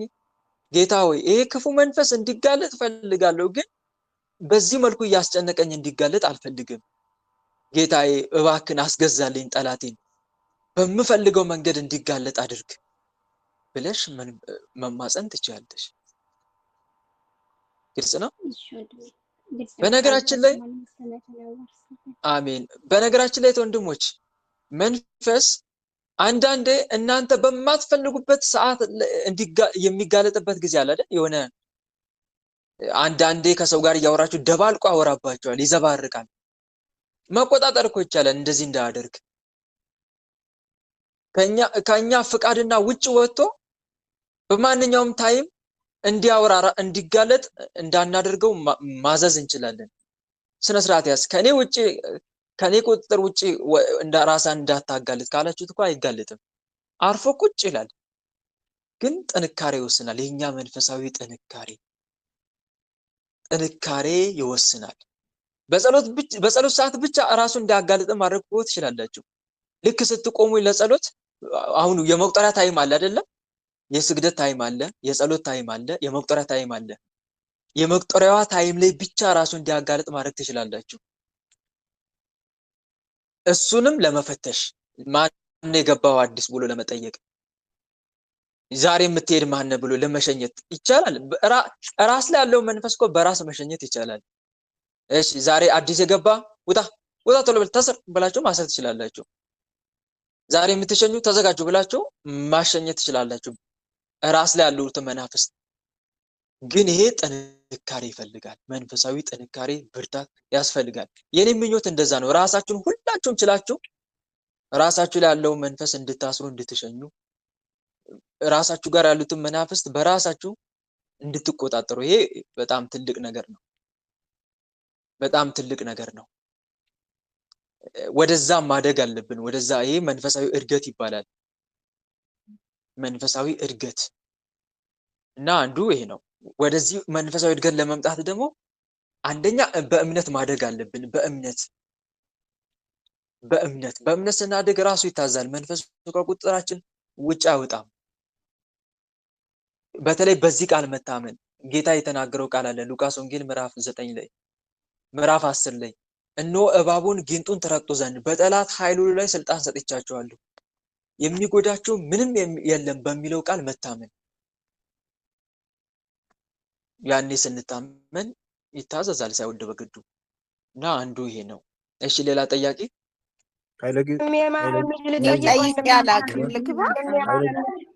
ማዛ ገብርኤል ጠይቄ አላውቅም። ለወንድ ደግሞ እስቲ እድል ልስጥ አሁን። ኃይለ ጊዮርጊስ። እሺ አመሰግናለሁ። በስመ አብ ወወልድ ወመንፈስ ቅዱስ አሐዱ አምላክ አሜን።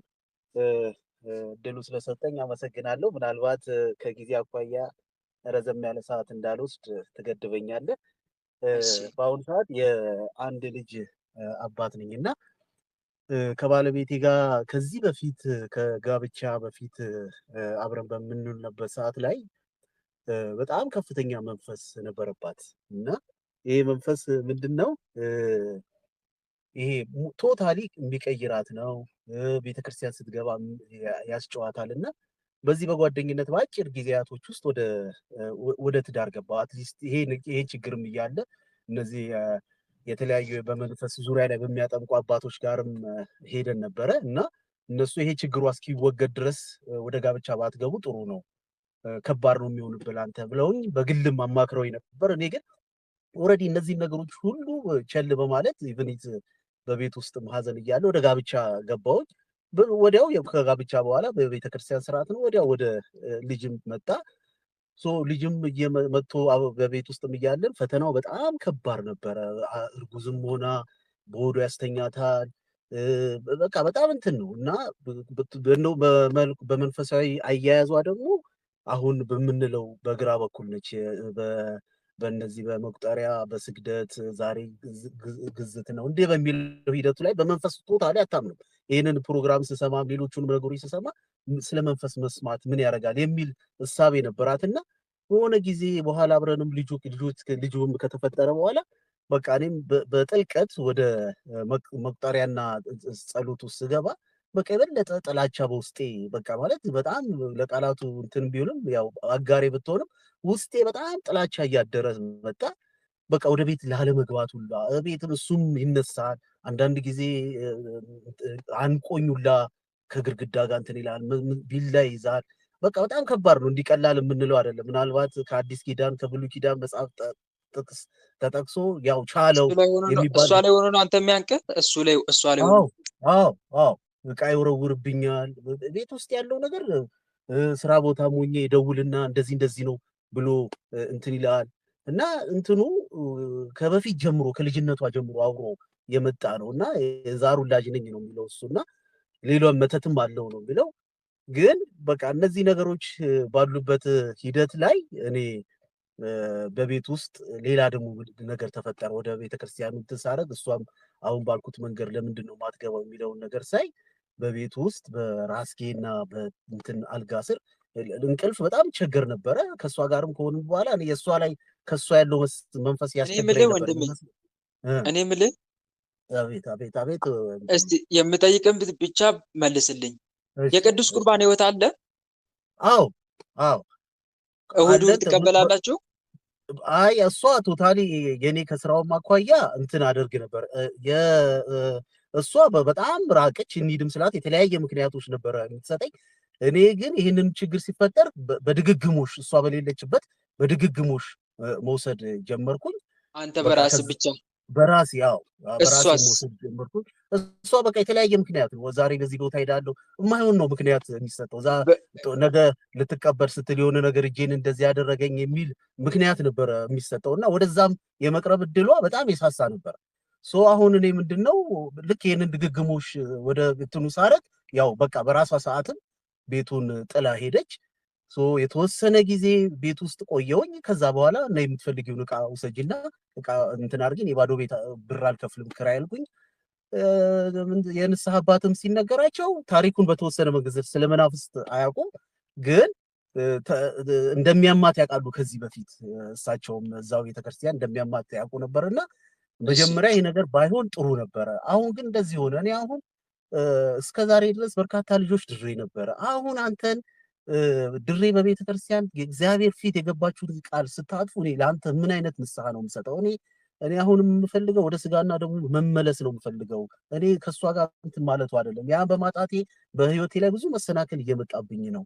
በጣም ብዙ ከግራና ቀኝ በእድሳት እየገባ ስቃይ ነበር የምበላውና እሱ ነበር እየተቋቋማልኝ የነበረው። አሁን ግን እንዴት እሷ ከቤት ወጣ እንደዚህ አይነት ተፈጥሮ ወደ ስጋና ደግሞ ለመቀበል አልቻልኩም። እሳቸውን ስጠይቅ ኑ አሉኝ። አሁን እኔ ጥያቄ ወደ አንተ የመጣብኝ እሳቸው አሁን ምንድነው እያሉ ያሉት? ወደ ቤት ግባ ብዬ በምሳሌ ጸባችሁ በሌላ ነገር ቢሆን ኖሮ ገዝቼም ቢሆን ወደ ቤት ትገባለህ። አሁን ግን ብትገባ ይቺ ልጅ እያየዋት ይቀይሯት ደክሞ መተት የተኛበት አንድ ነገር ቢያደርግህ ከዚህ የበለጠ ነው ጸጸት የሚሆንብኝ። እንደዚህ እንዳናረግ እንደዚህ ነው። ስለዚህ አሁን አንተ ዝም ብለህ በቃ ስጋና ደሙ ላይ ነው እንትን ያለ ስጋና ደሙ ተቀበላል። እሷም መታ ነበር እኔ ጋር አሰናብቶኝ ስትለኝ አላሰናብትሽም ብያታለሁ። እሷም በዛ በኩል እንደዛው እየሄደች አሁን በዚህ መካከል ያው እሷ ልጇን ይዛ ነው ሄደችው እና ልጃችንን ይዛ ነው ሄደችው።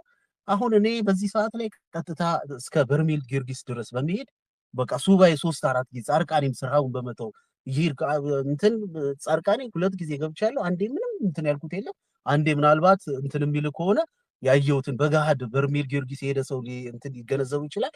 የሆነ እንደ ፊልም የሚመስል ነገር ሲሆን እኔ እውነተኛ ህልም ነው ብዬ ነው በውስጥ የሚይዘውና እዛም የሆነ ነገር ታየኝ።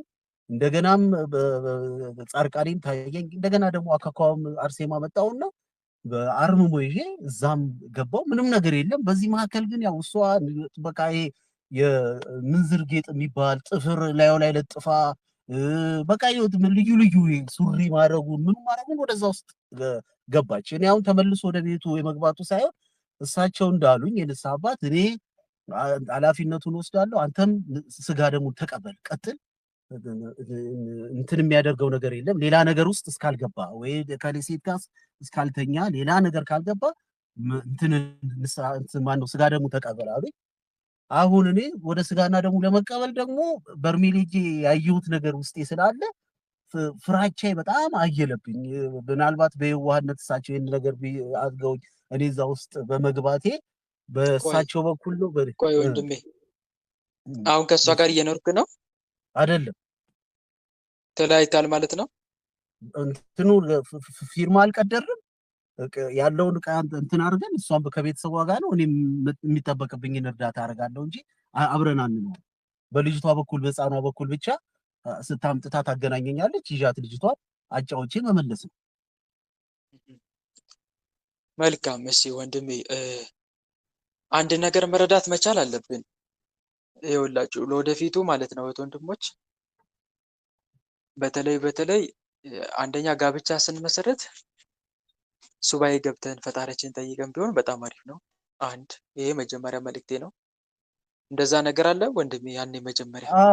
አዎ እዚህው ከአካባቢ አርሴማ ይዣት ሄጄ ገብተናል። ግን ሲገባ የሆነ ነገር መንፈስ ከዚህ በፊት ነበረብኝ ተሰናብቷል ነው ያለችኝ እሷ። በኋላ ላይ ነው እሱ ይሄንን ሂደት እኛም ከጨረስን በኋላ ሱባኤ አብረን ገብተናል። አብረን ሄደን አርሞ ይዘን ገብተናል። አካካው አርሴማ ይዣት ሄጄ ግን እኔ የፈጣሪ ፈቃድ መጠየቅ መልስ ግን ወንድሜ መሰለ የምጠብቀው ላቋርጥና ይቀርታልና ወይ ስማኝ፣ መልስ ምን ሱባኤ መግባት ብቻ እኮ አይደለም። ሱባኤ ገብተን ግን ፈቃዱን ማወቅ አለብን። አንድ እሱ ነው ፈቃዱን ማወቅ እንጂ ገና ሱባኤ ስለገባን ብቻ በቃ ችግር የለውም የሚገባውን የሆነ ፕሮሰስ ለማሟላት ብቻ አይደለም ሱባኤ የምንገባው ለማለት ፈልጌ ነው። ፈቃዱን ጭምር ለማወቅ እንጂ ግን ፈቃዱን ሳናውቅ ሱባኤ ገብተናል ብቻ ተብሎ የሚገባበት ህይወት አይደለም ለማለት ፈልጌ ነው። አንዱ እሱ ነው። አንድ ሁለተኛ ሲቀጥል ደግሞ በተለይ አባቶች እንደዛ ብለው መክረው ከሆነ እሷ ከዚህ ከመናፍስቱ ሴራ ዓለም እንድትወጣ በተለይ ውልቅ ቅዱስ ቁርባን ደግሞ አንተን ከማግባቷ በፊት በራሷ በግሏ መቁረብ አለባት። ለዚህ ነው ይውላችሁ ተመልከቱ፣ ባልና ሚስቶች ከመጋባታቸው በፊት እሱም ለብቻው መቁረብ አለበት፣ እሷም ለብቻዋ እየቆረበች መኖር አለባት። የቅዱስ ቁርባን ህይወት ሊኖራት ይገባል። አሁን ለምሳሌ ምን ያደርጋሉ መሰላችሁ ወንድሞች? የዘመኑ ክፍተት በቅዱስ ቁርባን እንጋባለን ይባባሉና በቃ አንቺ ስትመጪ እንቆርባለን ይላታል እሱ። እሷም እሺ። ከዛ የሚጋቡ ቀን ይቆርባሉ። ከዛ በኋላ አይቆርቡም። የቆረቡት መቼ ነው? የተጋቡ ቀን። እሱም የቆረበው እኮ እሷን ሊያገባ ብሎ ነው። እንጂ እኮ የቅዱስ ቁርባን ህይወት ሊኖረው ፈልጎ አይደለም። እህት ወንድሞች በጣም ጥንቃቄ አድርጉ። እሱ እየቆረበ ማሳየት አለበት።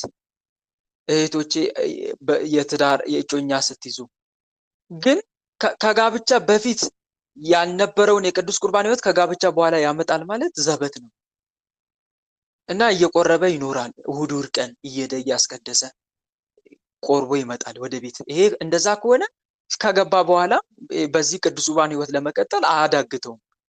አንቺም ልክ እንደዛው ማለት ነው። ስለዚህ እዚህ ጋር ጥንቃቄ አድርጉ። ሌላው ደግሞ ሲቀጥል እሁድ ቀን የባልና ሚስት ህይወት በቅዱስ ቁርባን ህይወት መታሰር አለበት። የሚቆርቡት ደግሞ መቼ ነው? እሁድ ቀን እንደው በችግር ምክንያት እንኳን ቢሆን 1 ሳምንት ቢዘሉ ነው አይደለም እንዴ? ተሳሳትኩ? እሱንም በማንስትሬሽን ሊሆን ይችላል። ሚስት በወር አበባ ላይ በሆነች ሰዓት ሊሆን ይችላል። 1 ሳምንት ቢዘሉ ነው አይደለም? ተሳሳትኩ? ባል ደግሞ ሊቆርባል። እሷም በማትቆርብበት ሰዓት በወር አበባ ቤቷ በምትቀርበት ሰዓት ባል የዛን ሰዓት ሄዶ ማቁረብ ይችላል። ስለዚህ አንድ መረዳት መቻል አለብን። ስለዚህ እሁድ ቀን ግን ሁሌ ይቆርባሉ። ሁሌ የማይቆርቡ ከሆነ ግን አንደኛ ፈተና ይመጣል። መቁረብ ብቻ አይደለም ደግሞ አብሮ ለጸሎት መቆም አለባቸው። ምን ማድረግ አለባቸው? አብረው ለጸሎት መጸለይ መስገድ አለባቸው። ቢያንስ የጋራ የሆነ ጸሎት የሚያደርሱበት ቢያንስ ወይም ምሽት 3 ሰዓት ወደ መኝታ ከመሄድ በፊት ለጸሎት አብረው ሁለቱ መቆም፣ መስገድ፣ መጸለይ ይሄ የአንድ ክርስቲያን እንትን ነው። ጠዋትም ወደ ስራ ከመሄዳቸው በፊት አብሮ ሌሊት በጸሎት ቢያድሩ አቤት እንዴት ደስ ይላል! ደስ አይልም? ሳለት እስቲ በህሊናችሁ ማታ 3 ሰዓት ለጸሎት ሲቆሙ እንደገና ሌሊት ደግሞ በጊዜ ተነስተው ወደ ስራ ከመለያየታቸው በፊት ሌሊት 9 ሰዓት ተነስተው በጸሎት ሲያድሩ እስከሚነጋ ይሄ በጣም ደስ የሚል ህይወት ነው። እንዲህ የሚያደርጉ ከሆነ እና ደግሞ እሁድ ቀን ሄደው የሚቆርቡ ከሆነ በእውነት እንዴት ነው ሰይጣን የሚገባው በእነኚህ ጥንዶች መሃል? በጭራሽ አያገኛቸውም፣ አይፈታተንም። ቢፈታተናቸው ራሱ አይወርቁም። ፈጣሪ የፈለገ ቢሆን አይጥላቸውም። እና አንድ መረዳት ያለብን ነገር ይሄ ነው። ስለዚህ እንደዚህ አይነት ህይወት ከሌለ ትዳራችን በጣም አደጋ ውስጥ ይወርቃል ማለት ነው። እና አንተ አሁን ለምሳሌ እዚህ ጋር ሌላው ደግሞ ሲቀጥል ሚስት ባል ላይ ያለው መንፈስ መገሰጽ ይችላል። ማነው ባል ሚስት ላይ ያለውን መንፈስ መገሰጽ ይችላል። ባል አንተ አትገስጸው መንፈሱን ሲነሳ እንትን አለኝ በጣም እንትን ነው። በመቁጠሪያው ሁሉ በጣጥሰው በእንትንም በምናምን ይዞ ወርውሮ ሳተኝ። በጣም እንትን ነው። በቃ ምናልባት የኔ ኃይል እንትን ሆኖ እንዳይሆን የኔ ኃይል ሳይሆን ማለት አንደኛ እምነት ነው። እምነት ነው። አሁን አጋንቱን እንዲታዘዝልም አንተ የሆነ ፍራቻ ካለ ይጨፍርብሃል። የሆነ ፈራ ተባ ይጎዳኛል አይነት ነገር አለ አይደል? ፍራቻ ካለ እሷን ተጠቅሞ ይጎዳሃል። ዋናው ነገር አለመፍራት። አንደኛ እግዚአብሔር ከኔ ጋራ ካለ የሚያስፈራኝ ማን ነው ብሎ መታመን። ምክንያቱም ፈጣሪ ካላሳለጠነው በቀር መንፈስ ምንም ሊያደርግ አይችልም። አንድ ይሄን እመን። ሁለተኛ ሲቀጥል ደግሞ ጸሎት ታደርጋለህ። ምን ብለህ? ጌታዬ መድኃኒዓለም እባክህን ባለቤቴ ላይ ባለው መንፈስ አሰልጥነኝ ትለዋለህ። ምን ትለዋለህ? አሰልጥነኝ። ስለ ድንግል ማርያም ብለህ የብርሃን እናት እመቤቴ አሰልጥኝኝ፣ በዚህ መንፈስ ላይ እባክሽ ስልጣን ስጪኝ። ሰላም ለኪን ዘንሰግድ ለኪ ብለህ ማዘዝ እኮ ትችላለህ። ይታዘዛል እኮ በቅድስት እንዲህ ብለህ ጸሎት አድርገህ በቅድስት ድንግል ማርያም ስም አዛለሁ ውጣና ታሰር ካልከው እኮ ይታሰራል። ተረዳከኝ አይደል? ስለምንፈራ ነው ችግሩ። ስለምንፈራ አንድም ስልጣን የለኝም ብለን ስለምንሰጋ እነሆ እባቡን ጊንጡን ትረግጡ ዘንድ ያመኑትንም እነዚህ ምልክቶች ይከተሏቸዋል። በስሜ አጋንንትን ያወጣሉ፣ በአዲስ ቋንቋ ይናገራሉ፣ እባቦችን ይዛሉ እያለ ሲናገር ጌታ ለይቶ ነው እንዴ? ምን ለሚሉ ሰዎች ነው ያለው? እስቲ ንገሩኝ። ምን የሚሉትን ነው ምልክቱ ይከተላቸዋል ያለው? ያመኑትን አይደል? ምን የሚሉትን? ያመኑትን። አንድ መረዳት ያለብን ነገር ይሄ ነው። ስለዚህ ባል ላይ መንፈሱ ሲጨፍር ሚስት ላይ ሲጨፍር መንፈሱ ባል በማን ስም ታምኖ? በማን ስም ታምኖ? በመድኃኒዓለም ስም ታምኖ። ድንገት መንፈሷ ሚስትን ሲያውካት ባል ጎበዝ ከሆነ ጸሎት ያደርጋል። ኦ ሚካኤል ኦ መተንብል ካናሪያም ተሰመ ቢጸ ሱራፊልና ቅዱስ ሚካኤል አባቴ እኔ ደካማ ነኝ፣ እባክህን አናርዳኝ፣ አንተ ኃያሉ መልአክ ባለቤቴ ላይ ያለው መንፈስ በአንደበት የሆነ እዘዝልኝ ብለህ በሊቀ መልአክ በቅዱስ ሚካኤል ስም አዛለሁ ካልኩ ይታዘዛል። ግልጽ ነው። አንዱ ይሄ ነው። ስለዚህ በዚህ መልኩ መንፈሱን መቆጣጠር ይቻላል። እምነት ነው ዋና እምነት፣ ስለ እምነት ማነስ ነው። ሁለተኛ ሲቀጥል ደግሞ እሷን ማትጋት በምን በጸሎት ቅዱስ ቁርባን ላይ እንኳን እንደምትፈልገው ባትሆንልህ በጸሎት ግን ዕለት ዕለት መቀስቀስ ትችላለህ። ተነሽ ተነሽ እንጸልይ፣ እረፍት ታሳጣታለህ። ነይ ምንም ሰበብ አያስፈልግም። ነይ ቁሚና ጸልይ፣ አብረን እንስገድ፣ እኔ ስሰግድ እየተከተል ስገጂ፣ ለአብ እሰግዳለሁ ትላለህ አንተ ከፊት ቆመ። አንቺም በይቀጥለሽ ለአብ ሰግዳ ቀየር ያረጋታል። የዚህን ሰዓት መንፈሱ እንዳሰግድ እኮ ነው። የዚህ ሰዓት አንተ ታዘዋለህ፣ ስለ ስርዓት ያዝ አንተ ትለዋለህ። መንፈሱን በመድኃኒዓለም ስም አብረን ስገድ፣ መልሳት ወደ ራሷ ትለዋለህ። ግልጽ ነው። መልሳት ወደ ራሷ ትልና ሲመልሳት አብረህ ታሰግዳታለህ። በዚህ መልኩ ሙሉ ለሙሉ መቆጣጠር ትችላለህ እሷ ላይ ያለው መንፈስ። ተረዳ ካደል። ከዛ ስትበረታ ደግሞ ጠንከር ስትል አጋጣሚ ጠብቀህ ታዘጋጃታለህ ለቅዱስ ቁርባን ማለት ነው። በጎን ደግሞ ትጸልይላታለህ። ጌታዬ እባክህን እያልክ አጥብቀህ ስትማጸንላት በእውነት ሙሉ ለሙሉ መቆጣጠር ትችላለህ። አባቶች ደግሞ ከመጋባታችሁ በፊት እሷ ላይ ያለው መንፈስ በቁጥጥር ስር ይግባ፣ በኋላ ስትጋቡ መቆጣጠር እንደማትችሉ ስለተረዱ ነው። እውነት ነው። ሰው ወደ ጋብቻ ውስጥ ከገባ በኋላና ከመግባቱ በፊት ፈተናው አንድ ነው እንዴ?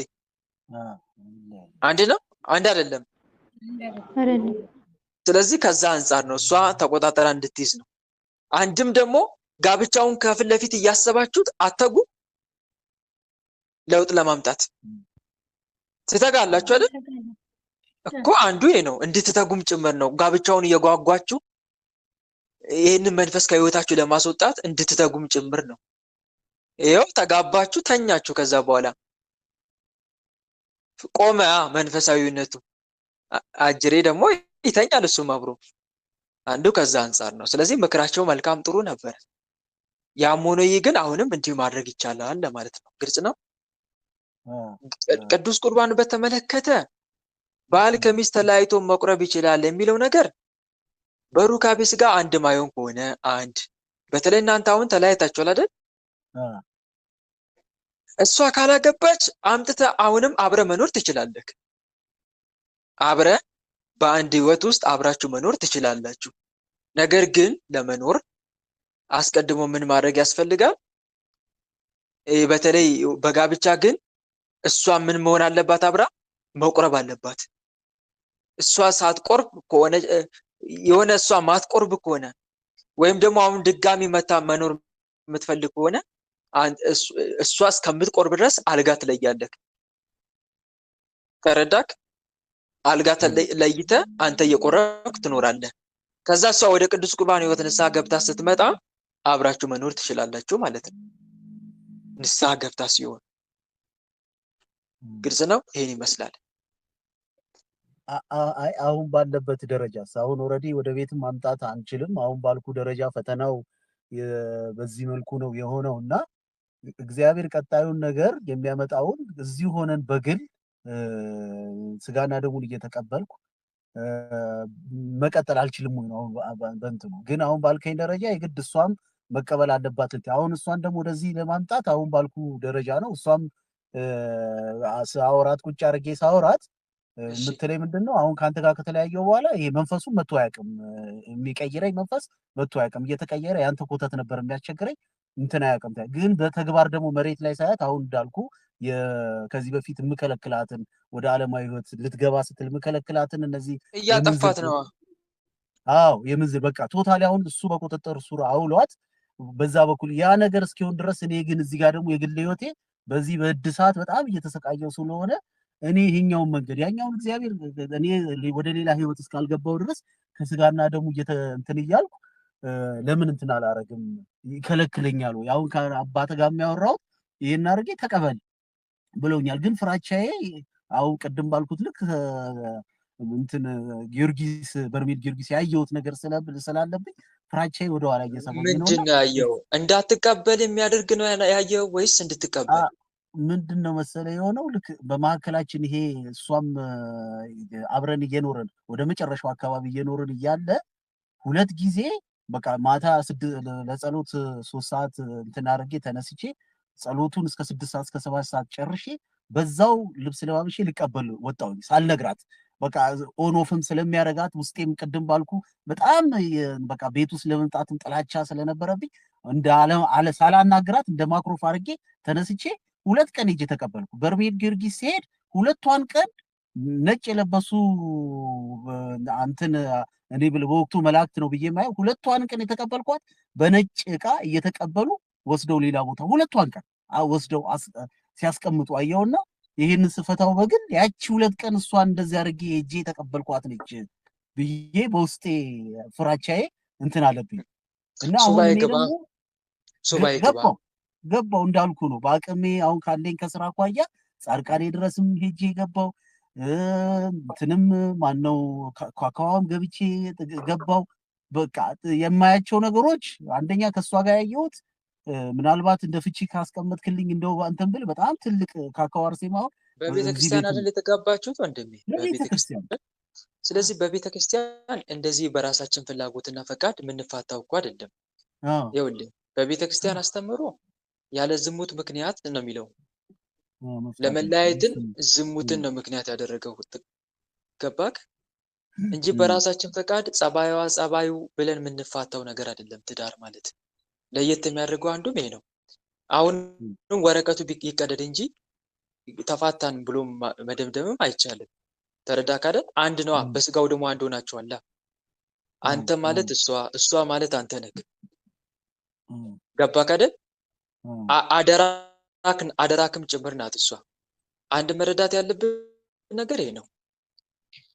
ተረዳከኝ አይደል? ግን ስለዚህ ምን ማድረግ ይቻላል ከተባለ ይሄ የሚያሳየው መልእክት ቅዱስ ቁርባን አትቀበል ሳይሆን እሷን ወደ እንትን ማምጣት፣ ወደ መንፈሳዊነት ማምጣት፣ አብረ ለመኖር ለይተ ማውጣት ሳይሆን እሷን ወደ ምን እንድትመጣ፣ ወደ መንፈሳዊነት እንድትመጣ። አሁን አጋንንት ኦልሬዲ ከአንተ ለይቷታል። እሷን ምን እያደረገ ነው እያለ ከተባለ ነፍሷን እያጠፋ ነው ያለው። ወደ ዘላለማዊ ጥፋት ነው ጎትቶ እየወሰዳት ያለው። አደራክ ናት እሷ ደግሞ ገባክ? ስለዚህ ምን ማድረግ ያስፈልጋል? እሷን ወደ መንፈሳዊነት ማምጣት። እንዴት አድርጌ ላምጣ ነው? አንደኛ ሱባኤ ገብተ እንዲያድናት የለም እሷን አንደኛ መንፈሱንም ከሷ እንዲያርቅላት፣ ሁለተኛም ልብ እንዲሰጣት፣ ሶስተኛም ደግሞ በስራ ሁሉ እንዲረዳክ እሷን ወደ መንፈሳዊነት እንድታመጣ በሱባኤ እየጠየቅ መማጸን። ከዛ እሷን የማምጣት ስራ ትሰራለክ። ችላ ግን ተፋትቻለሁ በቃ ብለ ችላ አትበላት ነው ዋና መልእክቱ። ተረዳ? አንዱ እኔም የምረዳው ይሄ ነው። ተረዳከኝ? ስለዚህ ተፋትቻለሁ ብለ አትተዋት ልልፈልግ። ስለሷ ነፍስ መዳን ትጋ፣ በደንብ ትጋ። ምን እያደረክ ሱባኤም እየገባ ለሷ ማጥብቀ ጸሎት እያደረክላት፣ ቅዱስ ቁርባንም ስትቀበል ጌታ ወይ የምቀበለው ለኔ ብቻ አይደለም ለትዳር አጋሪም ጭምር እንጂ ወደ መንፈሳዊ ህይወቷ ወደ ቀደመ መንፈሳዊ ህይወቷ እንድታመጣልኝ እንጂ እያልክ ነው የምትቀበለው። ግልጽ ነው? መልካም አመሰግናለሁ። አሜን አሜን ወንድሜ። እሺ አንድ ጥያቄ ጠያቂ እናስተናግድ። ማዛ ገብርኤል ልጠይቅ። እሺ ማዛ ገብርኤል። እሺ በስመ አብ ወወልድ ወመንፈስ ቅዱስ አሐዱ አምላክ አሜን። በስመ አብ ወወልድ ወመንፈስ ቅዱስ አሐዱ አምላክ አሜን። በስመ አብ ወወልድ ወመንፈስ ቅዱስ አሐዱ አምላክ አሜን። በስላሴ ስም አመሰግናለሁ ወንድሜ፣ ጸጋውን ያብዛልህ። ጥያቄ እኔ ምንድነው መንፈስ እንዳለ አውቃለሁ ግን አልተጋለጠም። ያው ያስጨንቀኛል እንዲህ ስጸልይ ምናምን እና ሱባኤ ገባሁኝ በጾም ውስጥ ማለት ነው። እሺ እና በ3 ቀን ሱባኤ ውስጥ ምን አየሁኝ ማለት ልክ ልገባ ስል በቃ ብዙ ጥያቄዎች ስለነበሩ በአይምሮዬ ውስጥ በስቲኪ ፔፐር ወረቀት ላይ ጽፌ ስዕሉ ላይ ለጠፍኳቸው። ጸሎት ቤት አለኝ። ጸሎት ቤት ውስጥ ያሉት ስዕል አድኖ ላይ እመቤቴ እጇ ላይ መድኃኒዓለም ሁሉም ጋር አደረኩኝና ለጠፍኩኝና ገባው ሱባኤ ማለት ነው። እና በሁለተኛው ቀን ያ ምን ያለሁኝ ያው እንደ ህልም ነው፣ ግን ህልምም በደንብም አልተኛው ብቻ እንዲሁ አየሁኝ። ይሄ የለጠፍኳቸው እንትኖች ወረቀቶች ተልጠው ነጭ ትራስ ላይ ተቀምጠው ጽሁፉ እንዳለ ልክ የሆነ ነገር ቡጭቅ አድርጎ እንደሚያወጣው ነገር ማለት ነው። ጽሁፉ ተቦጭቋል። የሁሉም የጻፍኩት እና ጠርዙ ነው የቀረው ወረቀቱ ማለት ነው። ግን ከስዕል አድኖ ላይ እንዳለ ተነስቶ ትራሱ ላይ ተለጥፎ ነው ያየሁት። እና ይሄ በምንድን ነው የሚፈታው? በጣም ግራ ገብቶኛል። መልስ ነው ምንድን ነው አልገባኝም። እና አንዱ ታስረዳኝ ብዬ ነው። አመሰግናለሁ ወንድሜ። እስቲ ይቅርታ እንዴ በመሀል አንደርስታንድ አላረኩም ነበር ጥያቄሽ። እሺ ልድገምልህ። ሱባኤ ገባው። ሱባኤ ከገባሽ በኋላ ያየሻትን ብቻ መልእክት ጻፍኩኝ አልኩ። በስቲኪ ፔፐር በሚለጠፉ ወረቀቶች ላይ ጻፍኩኝ። በቃ የልቤን የምጠይቀውን ጥያቄዎች ከእግዚአብሔር ማለት ነው፣ መንፈሱ እንዲጋለጥልኝ በቃ የሆነ ነገር ብቻ እንዳቅ የሚለውን ነገር ጻፍኩኝ። ብዙ ናቸው፣ ትንሽ ስቲኪዎች ናቸው። ጽፌ ለጠፍኩ። 5 6 ይሆናሉ። በተለያየ ስለ አድኖ ላይ በቅዱስ ሚካኤል በእመቤታችን በሁሉም ላይ አረኩኝና ገባሁኝ። አሁን ያ የለጠፍኳቸው ስቲኪ ፔፐሮች 5 6 የሚሆኑት ተነስተው ትራስ ላይ ተለጥፈው አገኘዋቸው እና ትራሱ ላይ ጨርሰሽ ነው ወይስ ሳልጨርሽ? እዛው ያለው በመሃል ተለጥፈው፣ ግን ውስጡ ያለው ጽሁፍ ተቦጭቆ ወጥቷል። ወረቀቱ ብቻ ነው የሚታየኝ፣ ጽሁፉ ምንም አይታየኝም። ግን ስዕል አድኖ ላይ አይደለም ማየው ትራስ ላይ ነው ተለጥፎ ሁሉንም። እሺ። እና በምንድን ነው የሚመሰለው? ምንም። ግን እኔ ያው ሱባኤን አየሁኝ። ከዛ በኋላ ምንም ያየሁት ነገር የለም። ይሄን አየሁ፣ ጨርሼ ወጣሁኝ። ደግመሽ ግቢ ታለምዬ፣ ደግመሽ ደጋግመሽ ግቢ። እንደገናም ደግሞ የሰርሽው ኃጢአት ወይም ያልተናዘሽው ካለ መጀመሪያ ንስሐ ገብተሽ ግቢ። እሺ። ንስሐ ገብቼ ነው ሱባኤ የገባሁት። ያው ግን በጾም ውስጥም ቢሆን ሰጥተውኛል ቅጣት ነገር ማለት ነው። ያው ንስሐ አባቴ። መልካም። ይኸውልሽ አንደኛ በህይወትሽ ያለው ለውጥ አለ አይደለ? አንዳንድ የምታስተካከያቸው ለውጥ ፈጣሪ ማይወዳቸው እነኛ ነገሮች ካሉ እነሱን አስተካከያ። አንድ ከጸባይም አንጻር ሊሆን ይችላል፣ ከሰው ጋርም ከመጣላት ብቻ እንደዚህ አይነት ነገሮች ውስጥ ካሉ እነሱን ፈጣሪ ከማይወዳቸው ነገር እየተለየሽ ደጋግሞ ንስሐ ገብተሽ እየፈተሽ ራስሽን የለም ዳዊት አቤቱ መርምረኝ መንገድንም እወቅ ፈትነኝ ልቤንም እወቅ እንዳለው የለም ራስን እየፈተሽ ከዛ በኋላ ደግሞ አሁኑ ሱባኤ መግባት። ግልጽ ነው። ያንን አድርጊ። ከዚህ በተረፈ ደግሞ በሱባኤ ውስጥ ደግሞ ሰይጣን ጣልቃ እንዳይገባ መጀመሪያ አስረሽ ግቢ ስትገቢ። እሺ። እኔ አንድ ጥፋት ነው የምለው ብዬ የማስበው ስታስሪ ደግሞ መልክ ጸልየሽ ለምሳሌ እመቤታችንን ወይም ደግሞ ሊቀ መላእክት ቅዱስ ሚካኤልን መልኩን ወይም ድርሳን ጸልየሽ ከዛ ምን ማድረግ ይቻላል? ቅዱስ ሚካኤል ወይ በሱባኤ ውስጥ ሰይጣን ጠላት ጣልቃ እንዳይገባ ለአንተ አሳልፌ ሰጥቻለሁ። ሱባኤውን በሰላም አስጀምረ በሰላም አስፈጽመኝ። ስኬታማ የሆነ ሱባኤም እንዳገኝ እንዲሆንልኝ አድርግልኝ፣ ጠብቀኝ ብለሽ አሳልፈ ሰጥተሽ መግባት ስትገቢ። እሺ ወንድም። እሺ ግን አሁን እኔ አስራት አወጣለሁኝ። ይቅርታ ጨርስ። አንዲት ነበረች አስራት አወጣለሁ። ጥፋት ነው ብዬ ምናልባት ያሰብኩት ራሴን ስመረምር አስራትን ማወጣውን ግን እኔ ያለሁበት አገር አይደለም፣ ላለሁበት ደብር አይደለም የምሰጠው። ማለት ለምገለገልበት ደብር ሳይሆን ኢትዮጵያ ላለ ደብር ነው ለቤተሰብ ልኬ ወደ ገጠር ምናምን እንዲህ የምሰጠው እንጂ አሁን ደግሞ አባቴ ደግሞ የምትገለገይበት ደብር ነው ማውጣት ያለብሽ የሚሉኝ። እዚህ ደግሞ ብዙም የሚረዳ ስላለ ደህና ሀገር ስለሆነ ሁሉም እንትን ይላል፣ አያስፈልገውም ብዙ በሚል እኔ ለዛ ነው ማደርገው። እና ይሄ ልክ አይደለም ያደረኩት። እዚህ ነው ማውጣት ያለብኝ አስራቴ።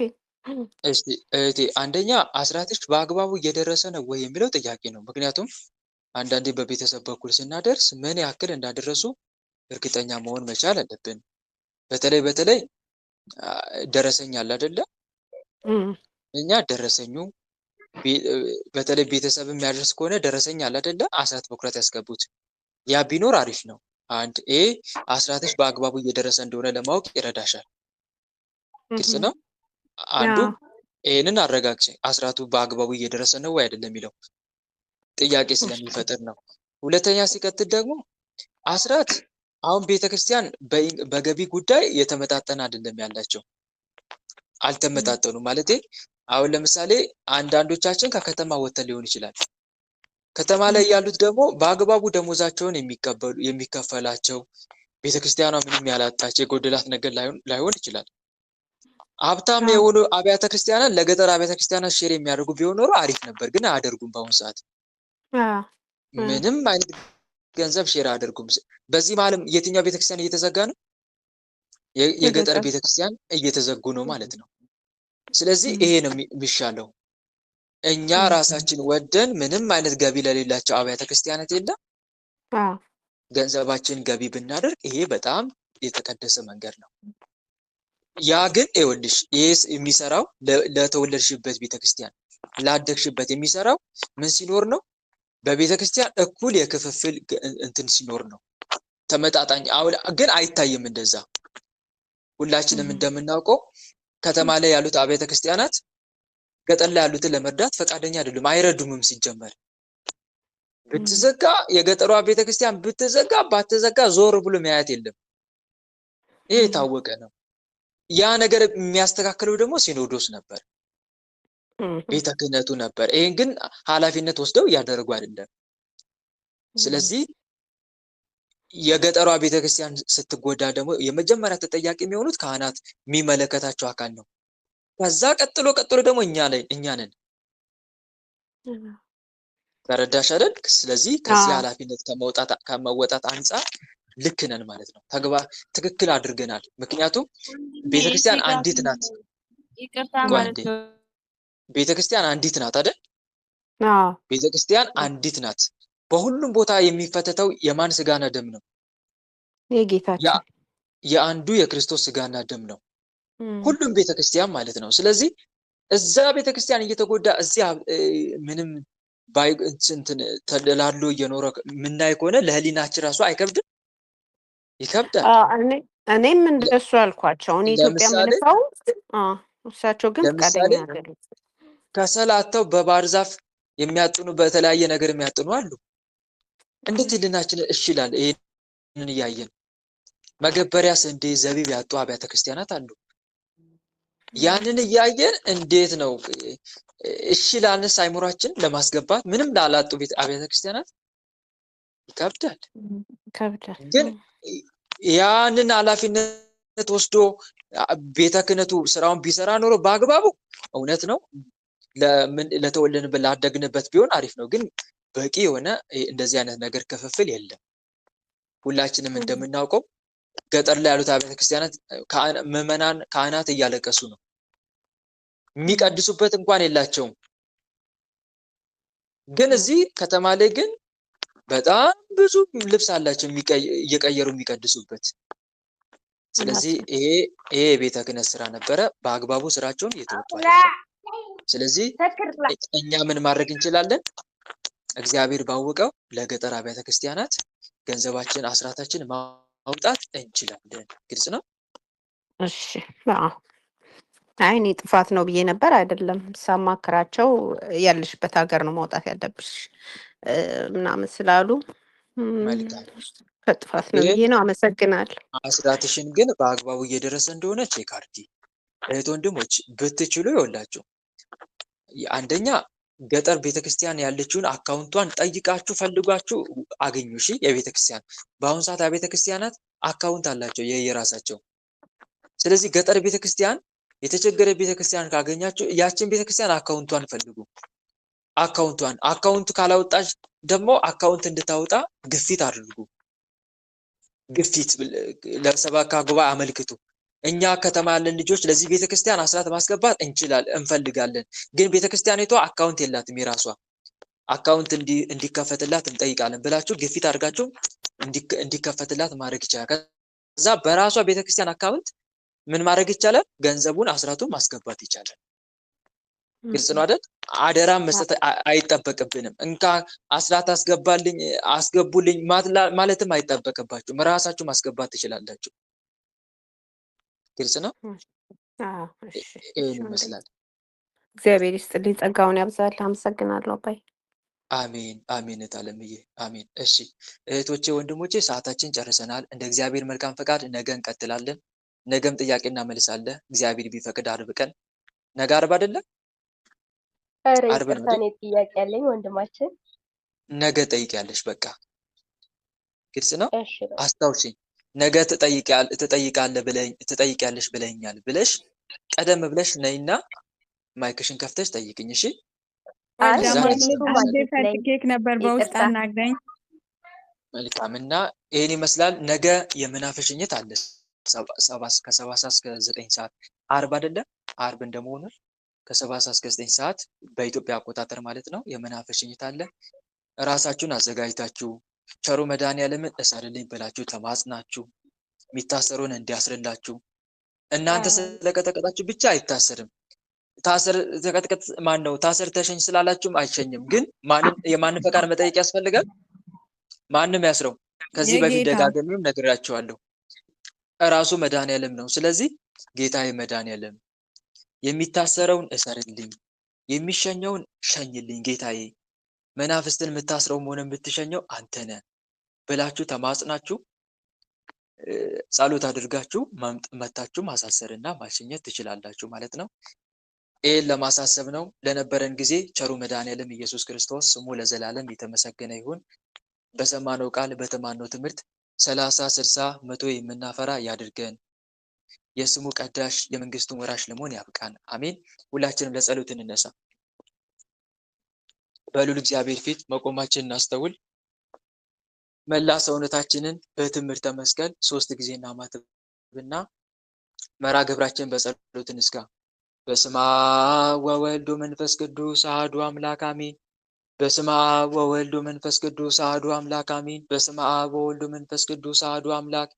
ቅዱስ እግዚአብሔር፣ ቅዱስ ኃያል፣ ቅዱስ ሕያው፣ ቅዱስ ኤልሻዳይ፣ ቅዱስ አዶናይ፣ ቅዱስ ጸባኦት፣ ቅዱስ ያህዌ፣ ቅዱስ ኢየሱስ፣ ቅዱስ ክርስቶስ፣ ቅዱስ አማኑኤል፣ የዓለማት ጌታ ቸሩ መድኃኒዓለም ኢየሱስ ክርስቶስ ሆይ እንደ ኃጢአታችን እንደ በደላችን ብዛት ሳትመለከተን እንደ ምሕረት እንደ ቸርነት ብዛት ተመልክተህ ቀኑን ባርከ ቀድሰ ሰላም አውለ ለዚህ ሰዓት ያደረስከን በዚህ ሰዓትም ያሰባሰብከን እናመሰግናለን። ምስጋና ይሁን ለአብ፣ ምስጋና ይሁን ለወልድ፣ ምስጋና ይሁን ለመንፈስ ቅዱስ ዛሬም ዘወትርም ለዘላለሙ አሜን። ምስጋና ይሁን ለአብ፣ ምስጋና ይሁን ለወልድ፣ ምስጋና ይሁን ለመንፈስ ቅዱስ ዛሬም ዘወትርም ለዘላለሙ አሜን። ምስጋና ይሁን ለአብ፣ ምስጋና ይሁን ለወልድ፣ ምስጋና ይሁን ለመንፈስ ቅዱስ ዛሬም ዘወትርም ለዘላለሙ አሜን። አምላክ ሆይ እንደ ኃጢአታችን እንደ በደላችን ብዛት ሳትመለከተን እንደ ምሕረት እንደ ቸርነት ብዛት ተመልክተ ለዚህ አድረስከን። ስለ ድንግል ማርያም ብለ ቀሪውን ጊዜያችን እንድትባርክልን ሰዓተ ሌሊቱን ባርከ ቀደሰ ሰላም አሳደረ የነገ ሰው እንድትለን ቅዱሱ ገናናው ስምንም ለማመስገን እንድታበቃን በኃጢአታችን በበደላችን ብዛት ቅዱሱ ገናናው ስምን መጥራት ባይገባንም እንደ ምሕረት እንደ ቸርነት ብዛት እንዲያልን ወደ አንተ እንማጸናለን። አባታችን ሆይ በሰማያት የምትኖር ስምህ ይቀደስ፣ መንግስት ትምጣ፣ ፈቃድ በሰማይ እንደሆነች እንዲሁም በምድር ትሁን። የዕለት እንጀራችንን ስጠን ዛሬ፣ በደላችንንም ይቅር በለን እኛም የበደሉንን ይቅር እንደምንል። አቤት ወደ ፈተና አታግባን ከክፉ ሁሉ አድነን እንጂ መንግስት ያንተ ናትና ኃይል፣ ክብር፣ ምስጋና ለዘላለሙ አሜን። እመቤታችን ቅድስት ድንግል ማርያም ሆይ በመልአኩ በቅዱስ ገብርኤል ሰላምታ ሰላም እንልሻለን። በሐሳብሽ ድንግል ነሽ፣ በስጋሽም ድንግል ነሽ። የአሸናፊ የልዑል እግዚአብሔር እናት ሆይ ሰላምታ ላንቺ ይገባሻል። ከሴቶች ሁሉ ተለይተሽ አንቺ የተባረክሽ ነሽ፣ የማኅፀንሽም ፍሬ የተባረከ ነው። ጸጋን የተመላሽ ድንግል ሆይ ደስ ይበልሽ። ጸጋን የተመላሽ መመኪያችን ሆይ ደስ ይበልሽ። ጸጋን የተመላሽ አማላጃችን ሆይ ደስ ይበልሽ። ልዑል እግዚአብሔር ከአንቺ ጋር ነውና ከተወደደው ልጅሽ ከጌታችን ከመድኃኒታችን ከኢየሱስ ክርስቶስ ዘንድ ይቅርታንና ምሕረትን ለምኝልን ኃጢአታችንን የሚያስተሰርይልን ዘንድ ለዘላለሙ አሜን። የእግዚአብሔር አብ ፍቅር፣ የእግዚአብሔር ወልድ ቸርነት፣ የእግዚአብሔር መንፈስ ቅዱስ አንድነት፣ የተወዳጇ እናታችን የመብርሃን አማላጅነት፣ የቅዱሳኑ ረዳትነት በሁላችን ላይ እንደዋለ በሁላችን ላይ ይደር አሜን። አምላካችን በሰላም አሳድረን። አምላካችን በሰላም አሳድረን። ቀኑን በሰላም እንዳዋልከን የሰላም ሌሊት አድርግልን። ቀኑን በሰላም እንዳዋልከን የሰላም ሌሊት አድርግልን። እመቤታችን አማላጃችን ተመልከች ወደኛ። እመቤታችን አማላጃችን ተመልከች ወደኛ። የልጅሽ ቸርነት ይሁነን መዳኛ። ያንቺ አማላጅነት አይለየን ከኛ። የልጅሽ ቸርነት ይሁነን መዳኛ። ያንቺ አማላጅነት አይለየን ከኛ። ጸጋ ነሳይነ ወሕይወተ ረከብነ በኃይለ መስቀሉ ለኢየሱስ ክርስቶስ ኪያከ እግዚኦ ነአኩት ነሲያነ ጸጋ ዘእመንፈስ ቅዱስ። የፍቅር ባለቤት የሰላም ንጉሥ ሰላማዊ ኢየሱስ ክርስቶስ ሆይ ሰላምን ስጠን፣ ሰላምን ማጽናልን፣ ኃጢአታችንም ይቅር በለን፣ በሰላም ሄደን ወደ የቤታችን እንገባ ዘንድ የበቃን አድርገን ለዘላለሙ አሜን። እትኦ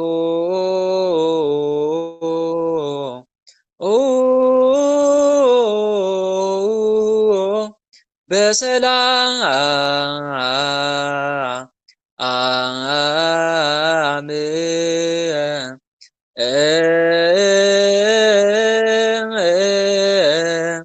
እሾህ ሳይወጋችሁ እንቅፋት ሳይመታችሁ በሰላም ወደ የቤታችሁ ያግባችሁ። አሜን አሜን አሜን አሜን። እህት ወንድሞች፣ የዛሬው መርሃ ግብር በሚገባ ተጠናቋል። እንደ እግዚአብሔር መልካም ፈቃድ ነገ የጥያቄና መልሱም የመናፈሽኝት መርሃ ግብሩም አለን ማለት ነው። እንደ እግዚአብሔር ፈቃድ እግዚአብሔር አምላክ የነገ ሰው ይበለን።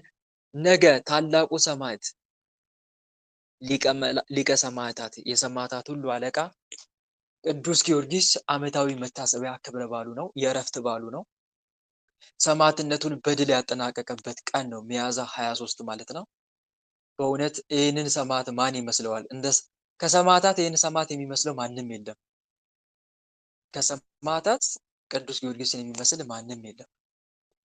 ጌታ ራሱ በራሱ አንደበት አንተ የሰማዕታት ሁሉ አለቃ ትባላለህ፣ ከነፋስ ይልቅ ፈጥኖ የሚደርስ በጣም ታላቅ ሰማዕት ነው እና ሁላችንም የዚህን ሰማዕት ገድሉንና መልኩን ጸልየን በዓሉን እንድናሳልፍ በጸሎት ውሃውም እንድንጠመቅ ያስፈልጋል ማለት ነው። ቅዳሴ ጠዋት ነው። አርብም ቢሆን ጾም ሮብ አርብ ጾም ስለሌለ ቅዳሴም ጠዋት ነው።